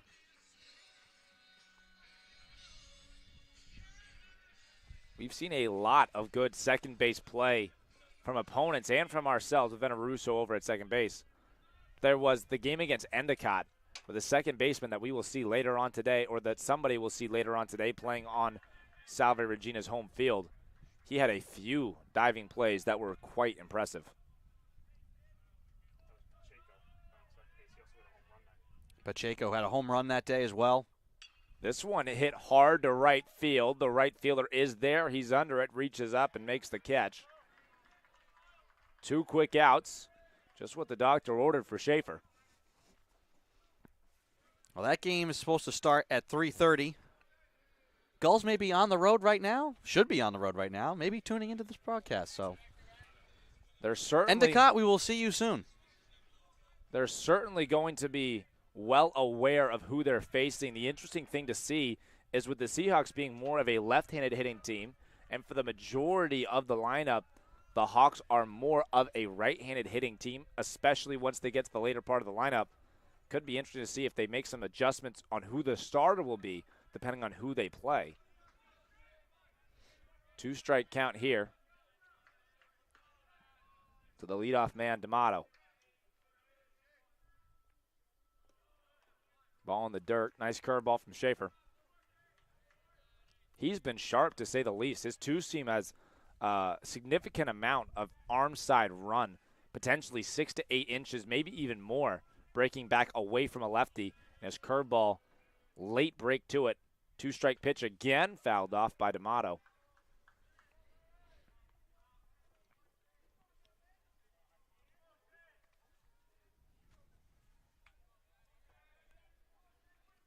Count stays 1-2 strike. Schaefer has his set. He kicks, delivers. D'Amato swung on, fouled back yet again. He has really been seeing the ball well and making things tough for the pitchers. He has the walk back in the first, and then in each of his count at-bats, he has a quality at-bat. He's fouled off more than 8 pitches. Yeah, last at-bat was a 9-pitch battle. And there goes another foul. He saw a high curveball there, possibly coming down into the strike zone on the opposite side of the plate, right-hand batter's box side. Swung on, fouled it back.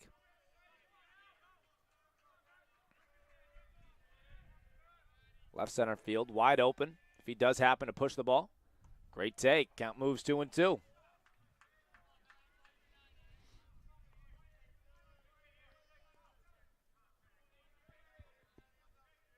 Here comes Schaefer. 2 balls, 2 strikes, 2 outs. He delivers. Curveball swung on and missed. Good at bat nonetheless. And the Seahawks will take it to the top half of the 7th inning with a lead. Score 5-0. Dominic Parachi still out on the mound for the Seahawks. Top 7 when we come back.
Welcome back to Reynolds Field. Top of the 7th inning here between Salve Regina and Roger Williams. The Seahawks leading 5-0. They scored 4 runs in the bottom of the 5th.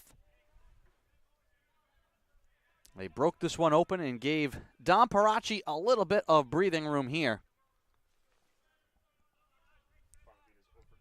And he is out for his 98th pitch, sitting on 9 strikeouts. And a pinch hitter here for the Hawks. Owen Hibbard will pinch hit for Roger Williams.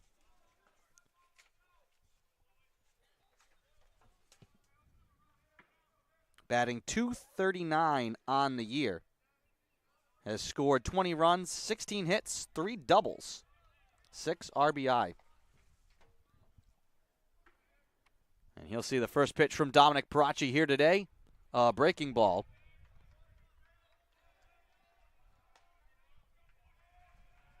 That is called for a ball. Delivers here for a strike. Count 1-1. And the velo out of Parachi's arm looks just as good as it did in the first, which is what you love to see out of your ace starter. The 1-1, did he offer it that? It will be 1-2.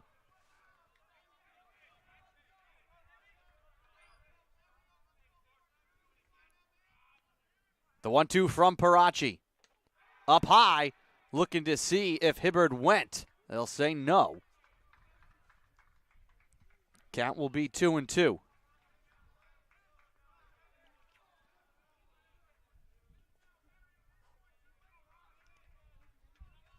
Two-two pitch. Fouled off.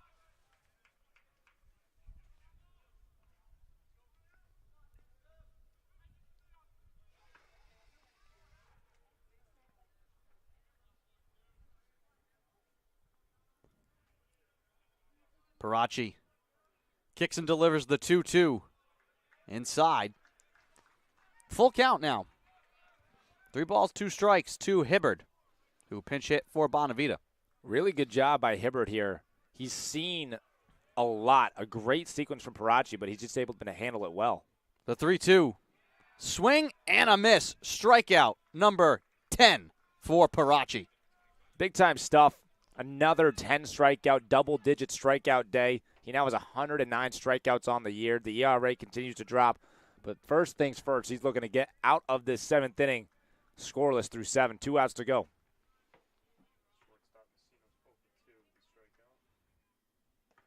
Delivers there for a strike to Messino. 0 for 2, has struck out. Parachi quickly back to work. The 0-1. Down low.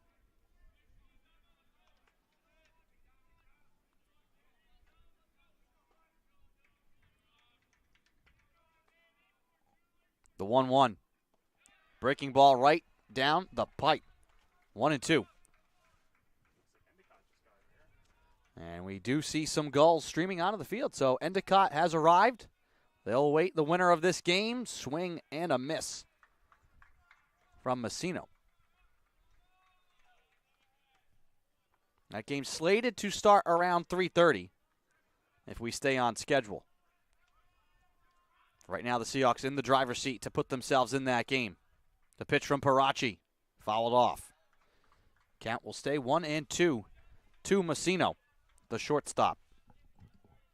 You know, one of the things that stands out about Parachi is that he's a junior, but in the years that have been passed, the grad years are all the rage. He's young. And for him to be doing what he's been able to do all season, but especially in a huge playoff game here, win or go home, for him to be scoreless through 6 1/3, he's not considered old, so really impressive stuff. Swing and a miss. Nasty pitch from Parachi. Make it 11 strikeouts. I mean, this is what the Seahawks expected and hoped for, what you'd want to get out of Parachi. And it's not uncommon what he's doing because of the year he's had and is having. It's still always impressive to see in person. Yeah, you just never expect it. I mean, 11 strikeouts scoreless through 6 2/3, and he's throwing pitches like that. I was gonna say something like that. Unbelievable. Through 6 2/3, it's just uncommon, so uncommon. The 0-1 does not get the call to Matt Falvey, who's 1 for 2.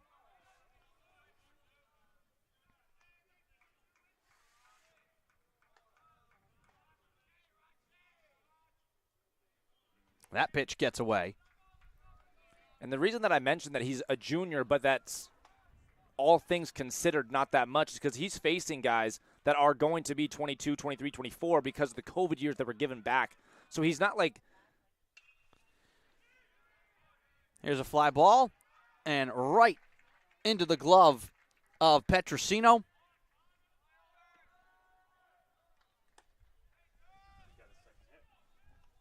That one actually skipped in. The fog playing a little bit of tricks on the eyes. Certainly. So it will be a runner at first. The 7th hit of the day for the Hawks. So they've found contact, but it's been very scattered. Professional approach. That was one of the keys. The Hawks knew they had to play like that. String hits together against Parachi because he's not going to make mistakes and walk a lot of guys. They're obviously looking to do it here. But that has been a huge part of the success today for Parachi, is letting them get their hits, which he's not looking to do, of course, but having that be separated in separate innings at separate times, preventing a big inning.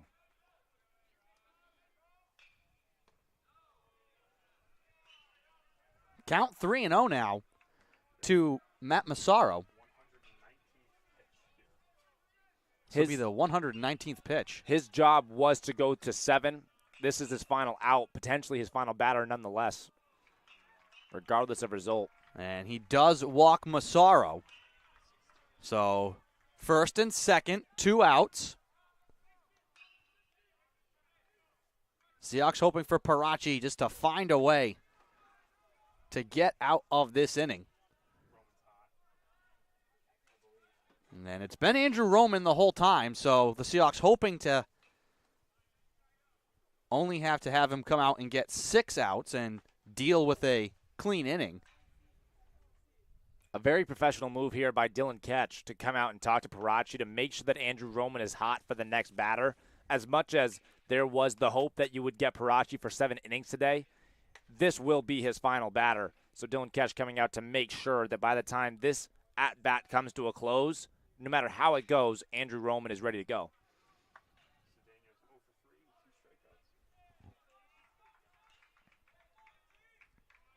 Cedeno has been a strikeout victim twice here, and this may be it. So Eric Sorella is going to come out. The infield's coming in as well, and it looks like we may be getting the call to the bullpen. So Andrew Roman will come on. They will task him with getting 7 outs to put the Seahawks in Game 2 here today at Reynolds Field.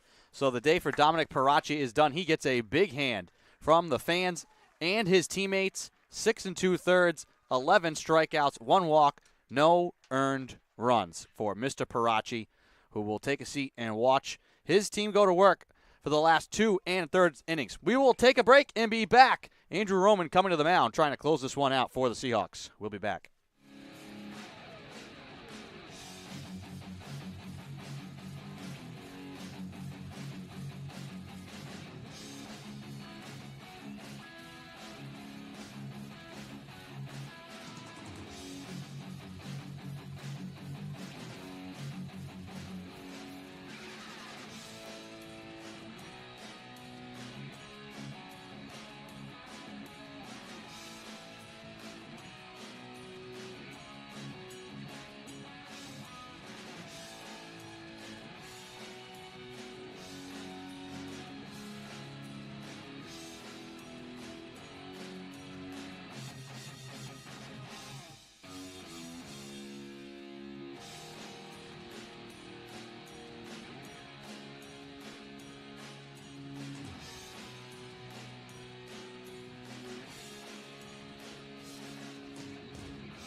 Welcome back to Reynolds Field.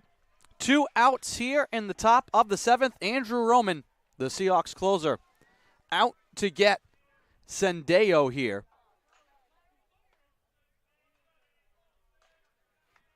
Big time spot. There was only one reliever awarded with first team all conference, and it was the man on the mound right now, Andrew Roman.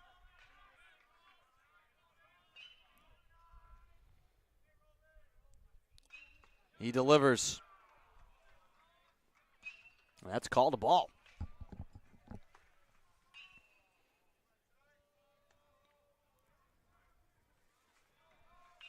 First and second, 2 outs here for Roger Williams.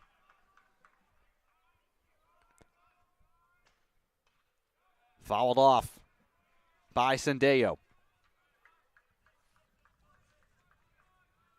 This is the first appearance for Andrew Roman ever since last Friday, where he closed out back-to-back games in a must-win situation against Endicott to secure the number 1 seed for the Seahawks. So he got about a week of a break. Cedeno has struck out twice. Fouls this off again. Count will be 1-2.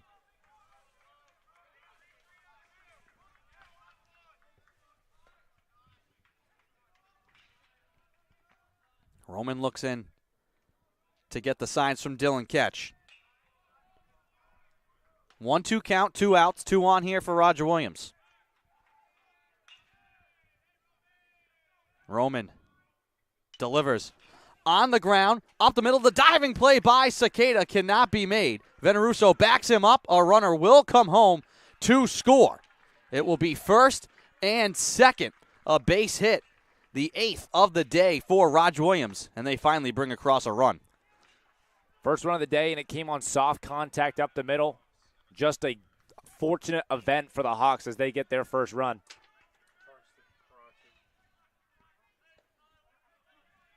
And that will be an earned run charged to Dominic Parachi. 1 earned run, well above his season average. Well above. It's just ridiculous. Breaking ball here from Roman. That one on the corner does not get the call. Well, the Seahawks do not want to see Andrew Roman have to get extended here in the 7th. 2 outs, still 2 on here for Roger Williams. Roman kicks and delivers the fastball. Again on the corner, again a ball. Count 2-0. Well, this is that tough part of the lineup. So far, it has been the 2, 3, 4, and 5 hitters who have done almost all of the damage outside of Falvey, the 9-hole hitter. This is not where you want to find yourself in a big spot. Yeah, Jenkins is 2 for 3, has struck out. Major pull side power for this guy. Fouls this one off for strike 1.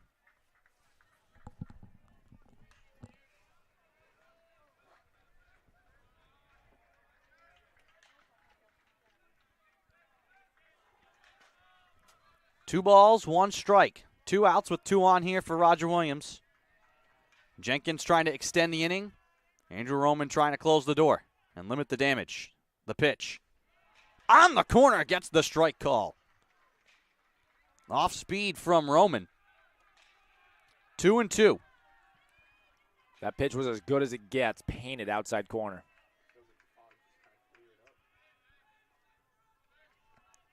Two balls, 2 strikes, 2 out, 2 on.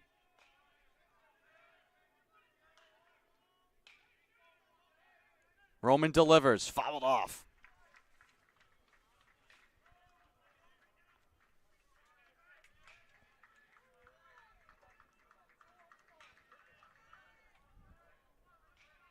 Seahawks leading 5-1.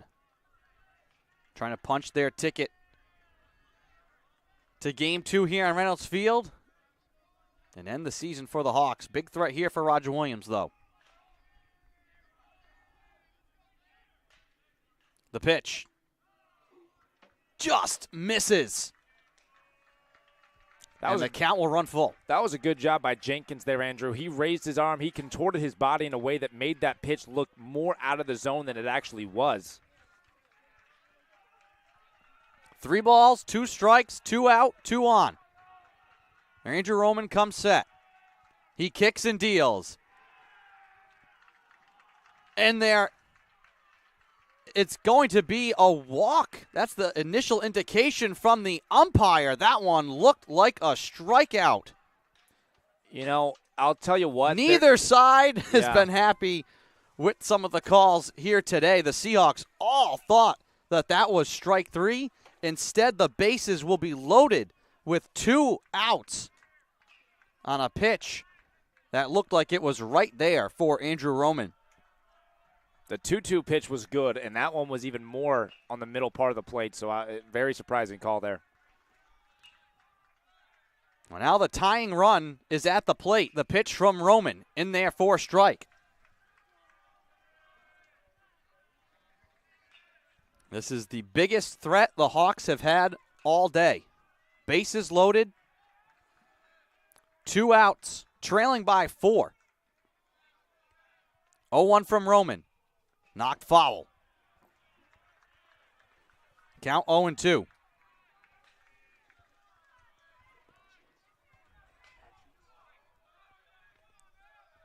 (0-2) count. Roman dealing with Christopher Flynn. Left fielders 1 for 2.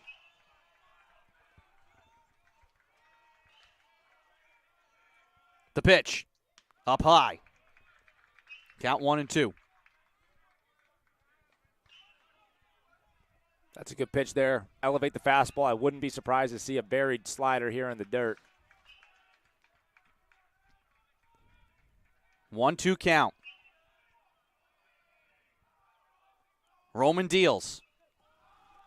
Popped up. Fly ball. Drifting foul. And out onto Shepherd Ave.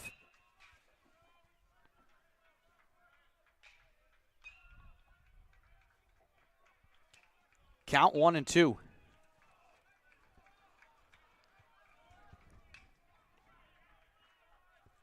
I mean, already I think 15 pitches here for Roman. Hawks hoping to bring in some runs, but at least by extending Roman, they've done a little bit of damage. Fouled off. You know, the Seahawks hoping Roman can go out and get 7 outs. Did not expect it to take 16 pitches. Really good job by the Roger Williams hitters to recognize the situation and step up for the moment. This is an all-time pitcher here. Hoping to do more than that, though. Bases loaded, 2 outs. Here's the 1-2 from Roman. Swing and a miss. He struck him out. Flynn had not struck out today until just then. A big strikeout for Andrew Roman. Clutch. And we will head to the bottom of the 7th.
Welcome back to Reynolds Field.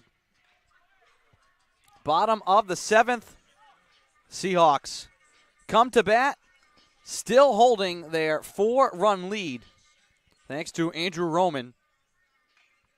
Ada Pizzelli alongside Niall Silberman bringing you the call. Nile took a little longer than the Seahawks may have wanted, but that was a huge strikeout from Roman. Yeah, it's all a sunk cost once you get yourself to a point where there's loaded bases and the tying run comes up to the plate in the later part of the game. I mean, that was the top of the 7th. Could have been a catastrophe. That's why you have a guy like Andrew Roman that you're ready to bring in whenever you need him for the biggest moments in the game, and he delivered in a huge spot. Tyler Canoe will lead things off for the Seahawks. Swings at the first pitch, pops it up, and the grab is made by Hoban. So 1 pitch, 1 swing, 1 out.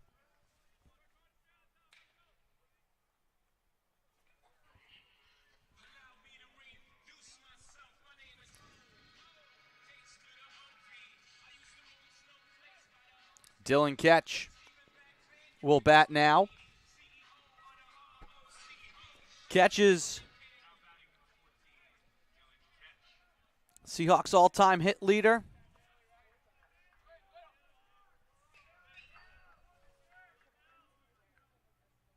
Takes inside here.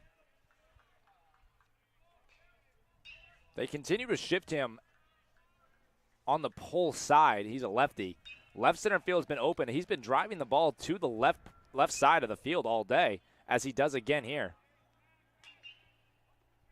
Popped up, and the grab is made once again by Hoban.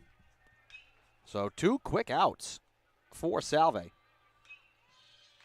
And here comes Will McCarthy, who has had the biggest hits of the day for Salve Regina. Drove in the first run of the day back in the bottom of the first, and then had what should have been a grand slam, ruled a ground rule double. In what has been one of the more surprising moments of the game, to say the least, in a ultra surprising game. Home run goes over the fence. They call it a double. Crazy. And really what had been a pitcher's duel, one of these 1-0, very close, tight games, the Seahawks put up those 5 runs on Massaro and chased him from the game. Count is 3-0 now.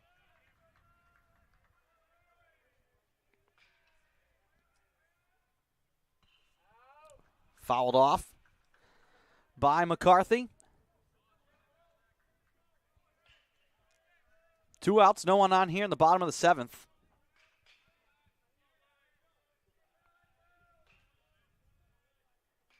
The pitch. Breaking ball in there for a strike. Count now full 3-2. Beautiful changeup from Schaefer there. Full count pitch. Schaefer delivers. Breaking ball outside for a walk. So the inning will continue.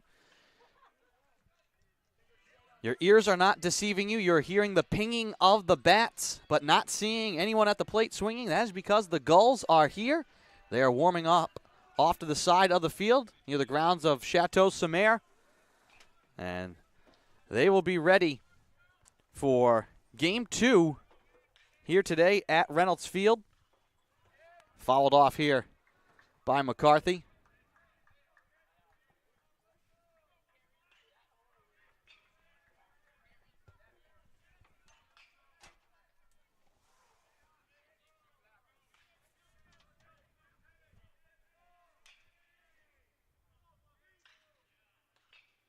This one is knocked high and into the glove of Jenkins, and that'll do it for the bottom of the 7th. We head to the top of the 8th.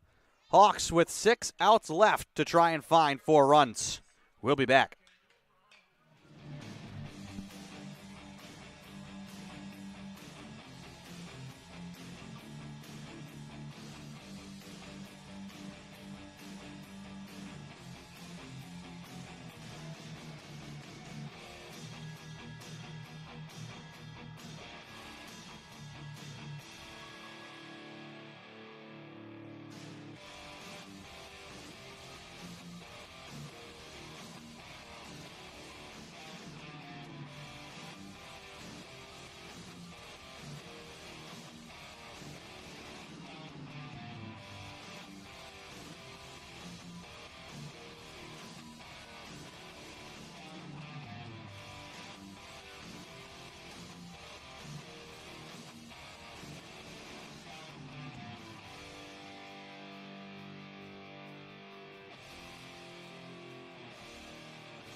And welcome back to the top half of the 8th inning, where Andrew Roman steps back onto the bump for the Seahawks as we try and get through the 8th inning of work. The Seahawks are on top 5-1. The Hawks gave it a good go back in the 7th. They only scored 1. Up now is 5-6-7 to face the right-handed Roman. Well, it took 17 pitches for Roman to finally get out of that inning after coming in relief of Dom Parachi, so not what the Seahawks wanted. The Hawks obviously wanted more runs there, but plenty of time for them if they can try and extend Roman again. They'll give themselves a chance. 4 runs in 2 innings is not impossible. It does become a whole lot harder when you're facing a guy like Roman. Getting out in this first bat pitch right here, or first at-bat right here, could be huge. Start the inning off on the right foot. It's Moore, and he does have a hit on the day. And then the 6 and 7 batters in Hoban and Bonavita are hitless with 5 strikeouts. So if he's able to get Moore in here, could go a long way. He's got 2 strikes, no balls. Here's the pitch. Swung on. Oh, perfect. A slider just breaking into the middle of the plate. It looked like it was going to hit him out of his hand. Beautiful pitch. Strikeout. Number 2 for Roman.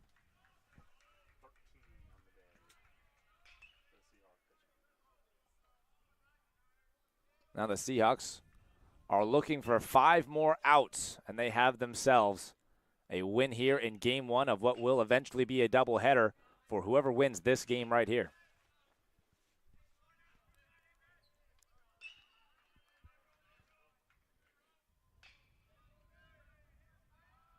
Roman kicks, delivers. That one swung on, popped up way behind the fence. And now the count is even at 1 ball and 1 strike. Roman has been relying on his slider for the majority of the strikes so far today. His fastball's been good, but it has been a little bit more wild than he would like. We'll see if he locates it here. 1-1 pitch, fell. Another slider, just gorgeous.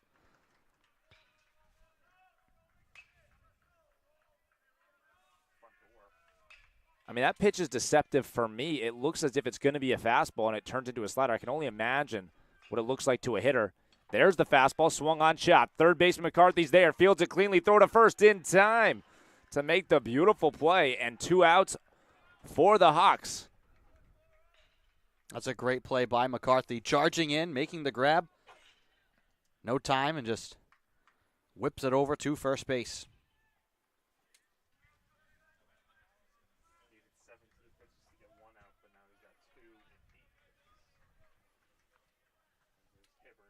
Eight pitches so far in this inning, and that could go a long way. If Roman was to get extended here in the 8th, it could be that he wouldn't pitch the 9th. If he's able to get out of the inning quick here, we most likely will see him in the 9th. Obviously, a whole different situation for Roman coming into a high-pressure situation this inning, getting to work with a clean inning.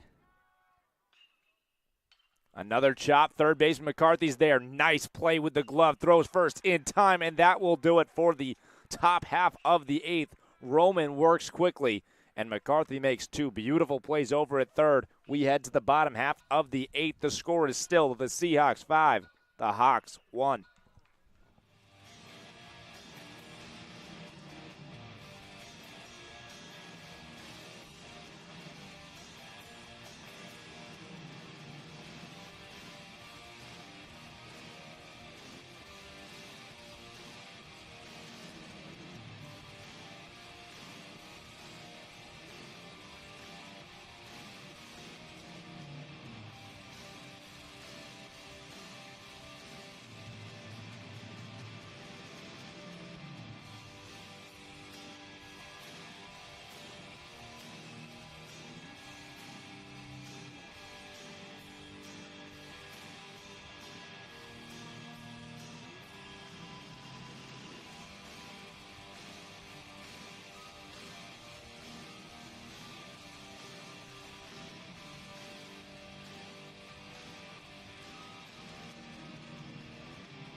hitting for. And welcome back to the bottom half of the 8th inning, where we have a pinch hitter, Justice Welsh, taking over for Ryan Gratial, who was pinch ran for by Kyle Platt. And he steps into the box.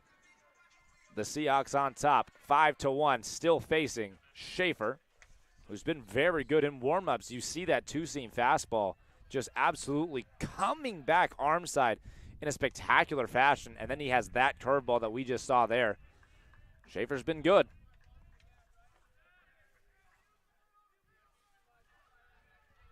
Again, Schaefer taking a pause in the middle of his windup. The 0-1 pitch. Another slider. Good eye by Justice there to hold off of the breaking pitch. Count evens up at 1 ball and 1 strike.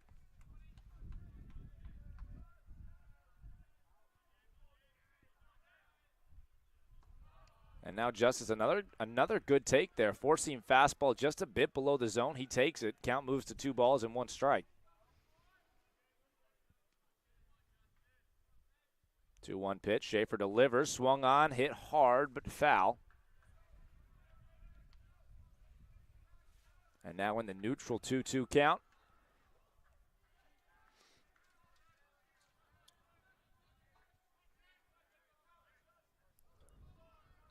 Here's Schaefer again. Pauses, middle of the windup. 2-2 pitch on the way. Swung on, hit left center field, and it is down for a base hit. Justice Welsh with a beautiful piece of hitting.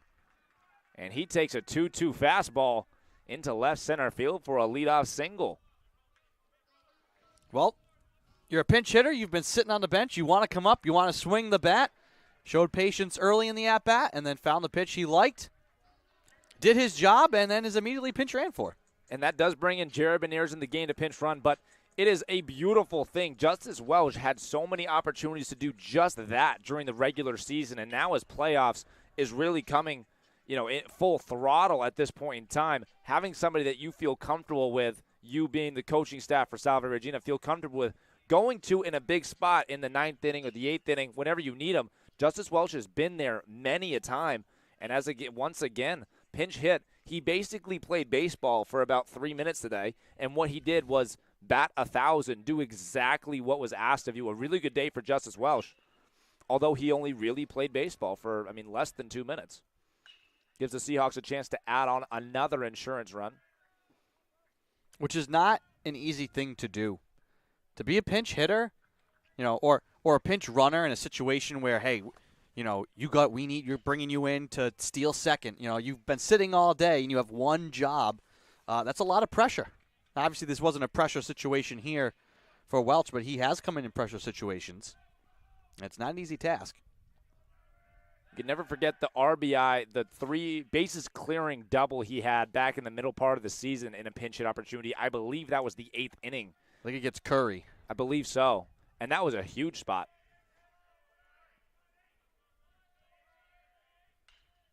Brandon Grover as Jared Beniers takes off. Foul ball. Good jump by Beniers there.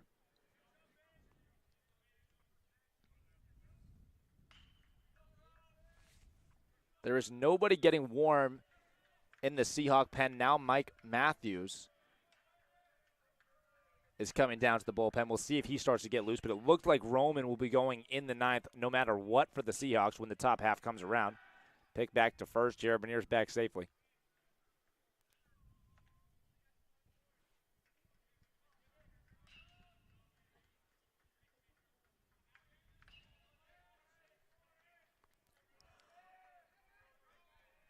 And now the 0-1 pitch to Grover.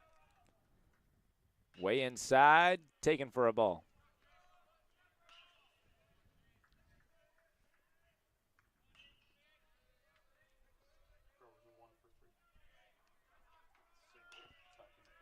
One for 3 on the day. It's good to see him back in the lineup. There was a bit of concern as Beniers goes again and another foul ball. He was hit in the elbow. Very strong, came back ready to play today.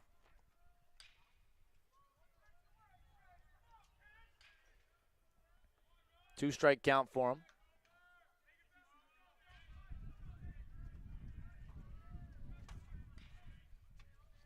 Another check to first for Schaefer.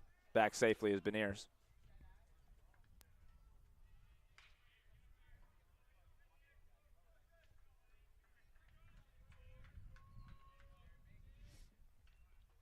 This one swung on. Another foul ball for Grover.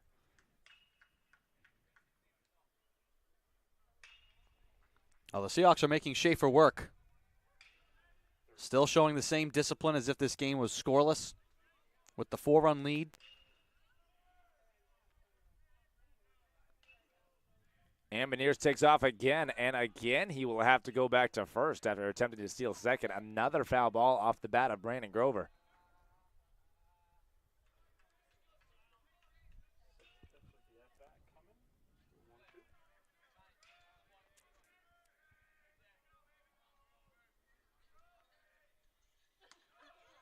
Good at bat here by Grover. That was pitch number 6, and he's now evened up the count at 2 balls and 2 strikes.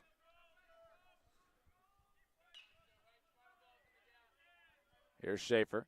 Quick move, ball hit right side. Second baseman is there. First baseman's there. He flips to first, and Schaefer, it's going to be close, but they do get Grover on a very close play over at first base. Well, the underhand flip, obviously that's going to take a little more time for the ball to get there to Schaefer, but just in the nick of time.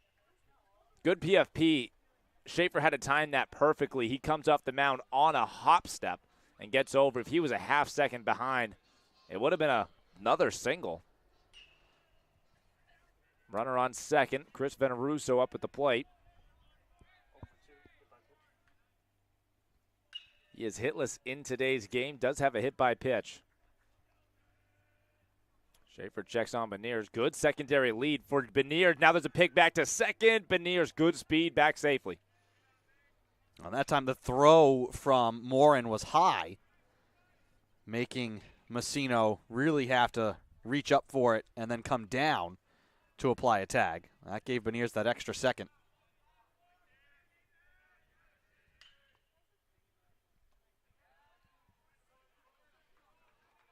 This has got to be 40 pitches now for Schaefer.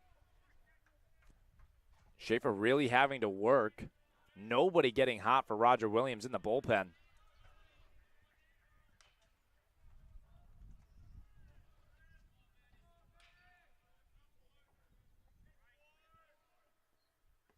Another ball inside for Veneruso. Good secondary leads for Beniers on second base. He is really getting a jump off of second base. I think that pitch there was in on the belt buckle.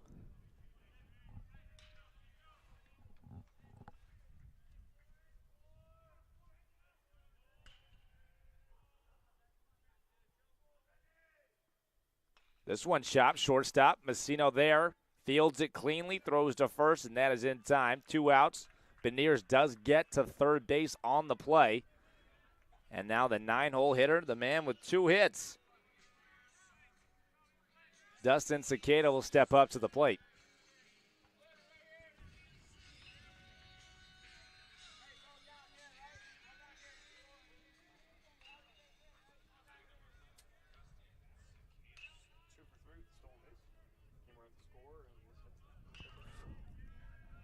On top of the 2-for-3 day, he also has a stolen bases coming around to score. This one hits center field. It's hanging up. Cedeno is there.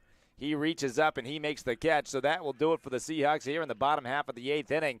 The score is 5-1. The Seahawks are on top.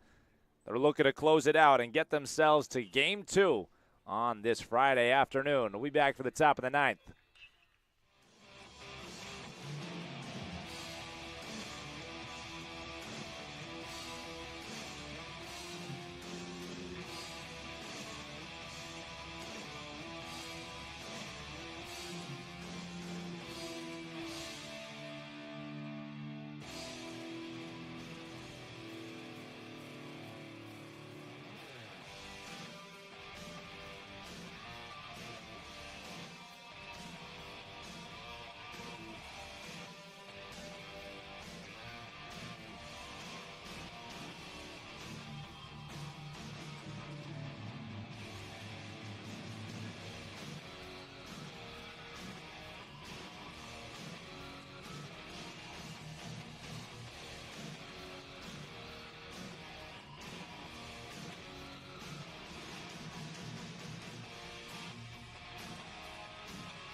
Welcome back to Reynolds Field, top of the 9th inning.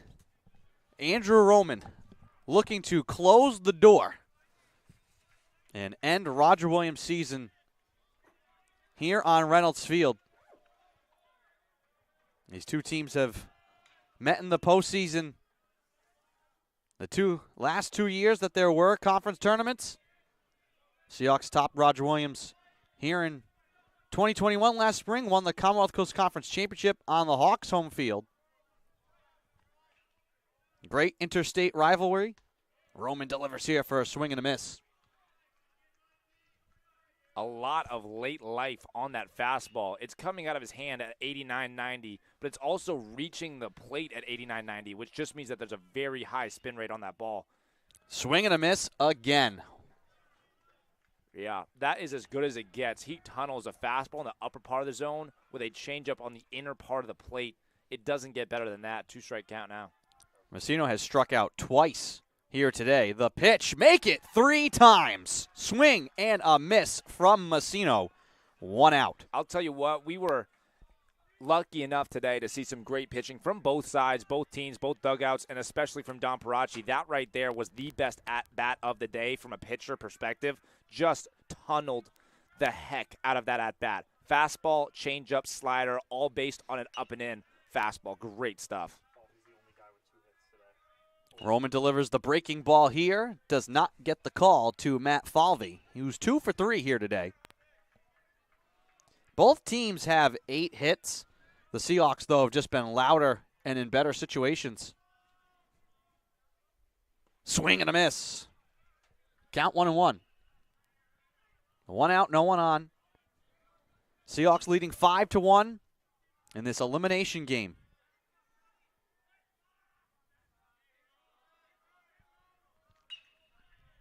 The 1-1 from Roman. Nasty looking pitch, and he gets the strike call. Count 1-2.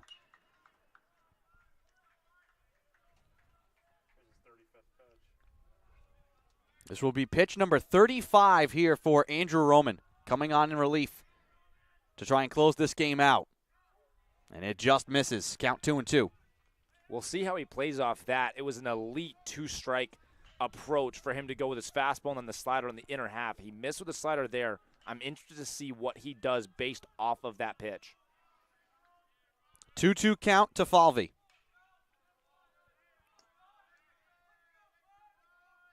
Here it comes. In the air. Drifting back is Cicada. And 3 fielders all collide, so that ball will fall in. Cicada was running back. You had D'Amato and you had Grover all coming for it. None of them are able to make the play. Lucky no one got hurt. And so that one will fall in. I mean, I think that's the major takeaway. We had 3 of our, 3 of the Seahawks, 2 of the Seahawks captains and 3 all-conference players all converging. And to see all of them get up after that convergence is a very good sign.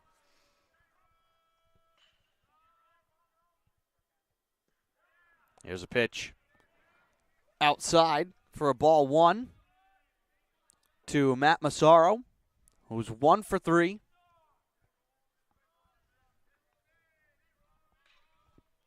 One out, one on. Breaking ball in there for a strike.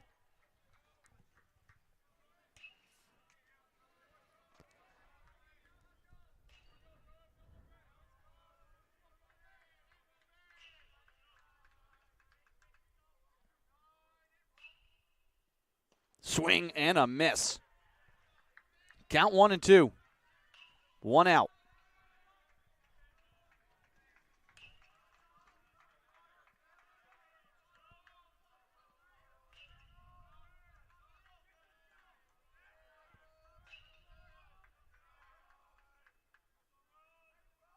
One, 2 from Roman. On the ground. Diving play made by Cicada. His throw will not be there to Canoe. It was a great stop by Cicada, but the throw took Canoe away from the bag. It'll be first and second with 1 out. Well, it's baseball playing out in its finest fashion in terms of there has been in this inning the great strikeout from Roman and then a pop-up and a ground ball. Both of the ground ball and the pop-up became hits. Unfortunately, it's just the right place for the ball to go for the Hawks. They needed to get some hits, and they're lucky enough to string some along in a pretty interesting fashion. Neither of those are particularly well hit, just found the right spot.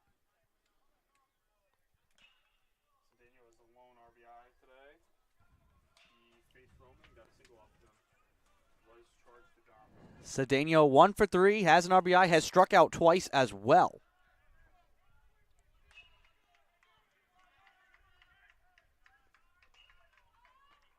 He bats here with 1 out and 2 on.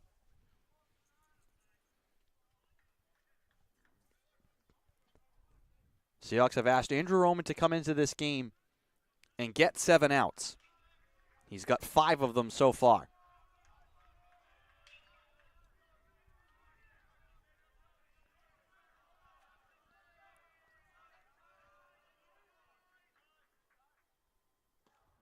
Here's the pitch. Outside, ball 1. Good hold by Cedeno there. The whole infield is playing for double play depth, including Canu, who's not holding on the runner at first.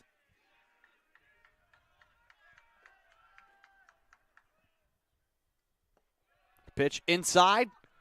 Called for a strike. Count 1-1.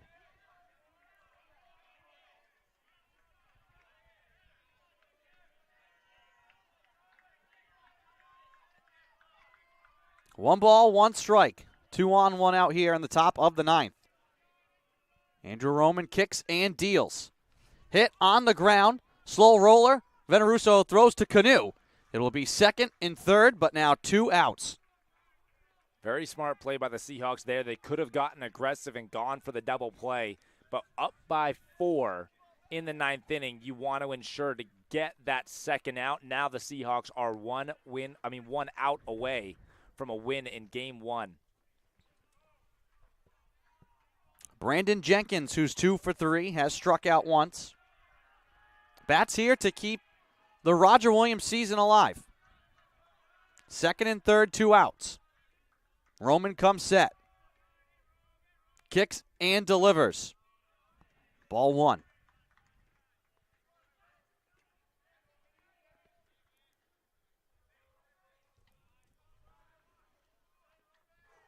One and 0 the count.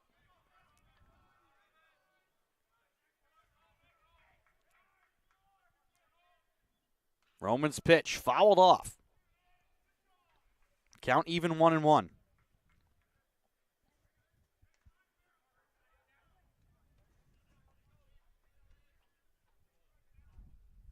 A confident booster for Jenkins there. That was smoked. It went foul. It was foul immediately, but he caught a good barrel.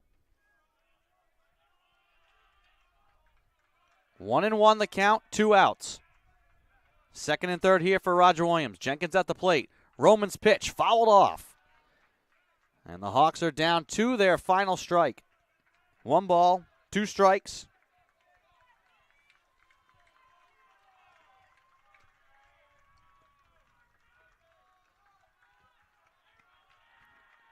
Roman looking in for the sign as the Seahawk fans start to make some noise.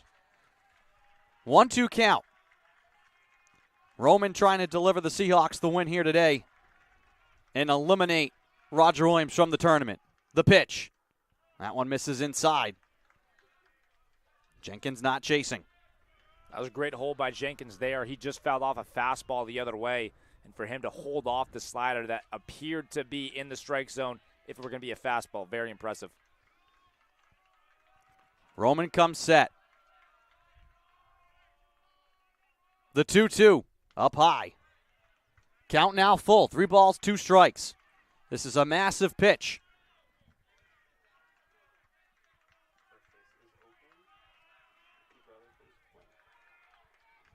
Roman trying to close the door. Hawks trying to bring the tying run to the plate. Roman staring down Jenkins. He delivers home. Fouled off. Well, Well, the battle continues. As you said, huge moment. If Jenkins is able to get on base here, the tying run comes to the plate. And on top of that, this is the 3-hole hitter facing one of the best closers in the CCC. This is 50 pitches now for Andrew Roman, who has really had to work. Seahawks asked him to come in and get 7 outs. Trying to do so right here. The pitch fouled off again. Truly a battle. Every strike that has been thrown in this at-bat to Jenkins has been fouled off. He has not swung and missed, and he has not looked at a strike. This will be the 8th pitch of this at-bat. 3 balls, 2 strikes, 2 outs, 2 on. Roman trying to shut the door. Here's the pitch. Breaking ball on the corner. He walked him. So the bases will be loaded, and the tying run will come to the plate for Roger Williams. If this is the Hawks, if you're the Hawks, this is all you could have asked for coming into this inning. Yeah, for Flynn, that's the 4-hole hitter. Flynn has power, especially pull side power, and the wind is moving towards right field. A slight shift in the infield. Veneruso playing towards the 3-4 hole, and Cicada playing a little bit up the middle. Christopher Flynn is 1 for 3, has struck out. Roman has had to do a lot of work trying to finish the job and give the Seahawks the win. Bases loaded, 2 outs. First pitch is low.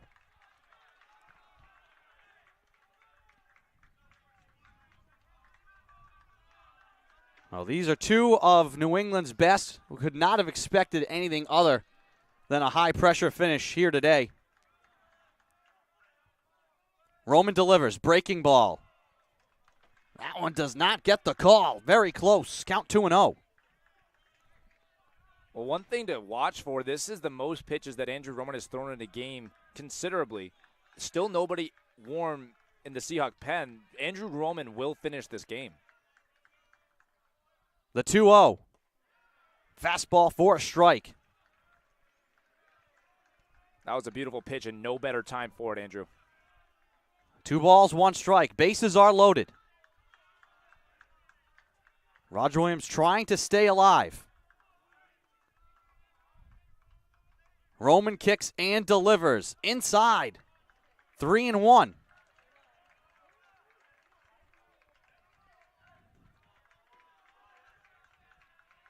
Flynn had the big hit yesterday for Roger Williams. As the fog rolls in again, Roman delivers. The pitch fouled off. And so, what a scenario now. Full count, 2 out, bases loaded. As intense as you can get. Right now, the game in Andrew Roman's hands. Battling here against Flynn. The pitch. Fouled off again. The hitters are doing such a spectacular job of taking these, high-impact breaking pitches that Andrew Roman is throwing and putting contact on them. They're not swinging and missing right now. They recognize the situation, and they are playing up to the moment. Good job by the Roger Williams hitters. They have made Andrew Roman really have to work. The pitch. Fouled off again. Well, Roman came in the 7th. Seahawks tasked him with getting 7 outs. He's approaching 60 pitches. An incredible outing here for Roman, trying to make it a victory. Foul ball. Well, that is just, something else. That just adds to this moment, a truly theatrical potential end to this game, but it's a theatrical top of the 9th right now, and that just adds to it. What would have been a roll over end to the game ends up being a foul ball, so back to 3-2, and this will be the 9th pitch of this at-bat. 60th pitch for Andrew Roman. Trying to collect his 7th out and give the Seahawks the win. The 3-2. In the air. To center field. Grover calling for it. And he has it! The Seahawks defeat Roger Williams here this afternoon. They eliminate them from the CCC tournament, and they have earned Game 2 here today at Reynolds Field. What a game. Yeah, it doesn't get better than that for one of the biggest rivalries in the CCC, the Seahawks against the Hawks. I mean, you can't ask for a more dramatic game than that. Will McCarthy came in and just took over offensively, had the 3 RBIs, obviously had the controversial ground rule double, but he also had the first RBI of the game, and then the Seahawks really had to work there at the end, top of the 9th and the top of the 8th, but they came out on top. So Roger Williams eliminated from the CCC tournament. Their record now will be 27-11-2. Salve, no time to really enjoy this one. You have to move on quick. You'll be playing Endicott College here in probably about 35 minutes from now on this field. Question is, though, with the NCAA tournament coming up, Roger Williams, Salve, Endicott, these 3 teams could all potentially see each other again somewhere along the line in the dance, which is just another fascinating little wrinkle to throw into all this. So for Roger Williams, it hurts, but who knows? This could not be it for them. You know, when it comes to the Northeast Division III baseball, the teams that are playing on this field today, Roger Williams University, Endicott College, and Salve Regina University, are 3 of the premier teams in this area. So it wouldn't be a shock to anyone to see all 3 of these teams in the regional. However, there's a lot of concern now for Roger Williams as they'll have to wait until Sunday night to learn about that. So a scary 2 days for them. Well, the Seahawks took care of business here in Game 1. They got on top early, and then they let their pitching go to work. Dominic Parachi was fantastic again, as always. And then Andrew Roman, talk about that. I mean, coming in, asked to get 7 outs, needing 60-plus pitches to do it. That may not have been the expectation, but a really incredible performance from him, especially down the stretch there, trying to just max out and get those final outs. In a must-win game for a reliever, because Andrew Roman is not somebody who could go both ways, be a starter or be a reliever. That is a closer. He is an elite closer. He's a closer. For him to have to throw 60-plus pitches in an elimination game, a must-win game, and for him to do that successfully and go 2.1 innings without allowing a run, striking out 5, it is heroic what he just did out on that field today, and especially with all the pressure that he had to deal with. Loaded bases for him twice in 2 of the 3 innings that he appeared in. I mean, just an unbelievable, masterful job by him to get out of that game with the Seahawks up 5-1. Really good job. 5-1 is the final. We're going to sign off here for now, but Game 2 here at Reynolds Field coming up around 3:30, so tune back to salveathletics.com or Salve Baseball on YouTube to catch Game 2 of Salve Regina University versus Endicott College. The Seahawks will again be on the brink of elimination, but trying to earn a spot in the conference championship game tomorrow. So for Mike Pizzi, helping to provide live stats here in this one, for Niall Silberman, I'm Aiden Pizzelli. Tune back in at 3:30. The Seahawks play on here at Reynolds.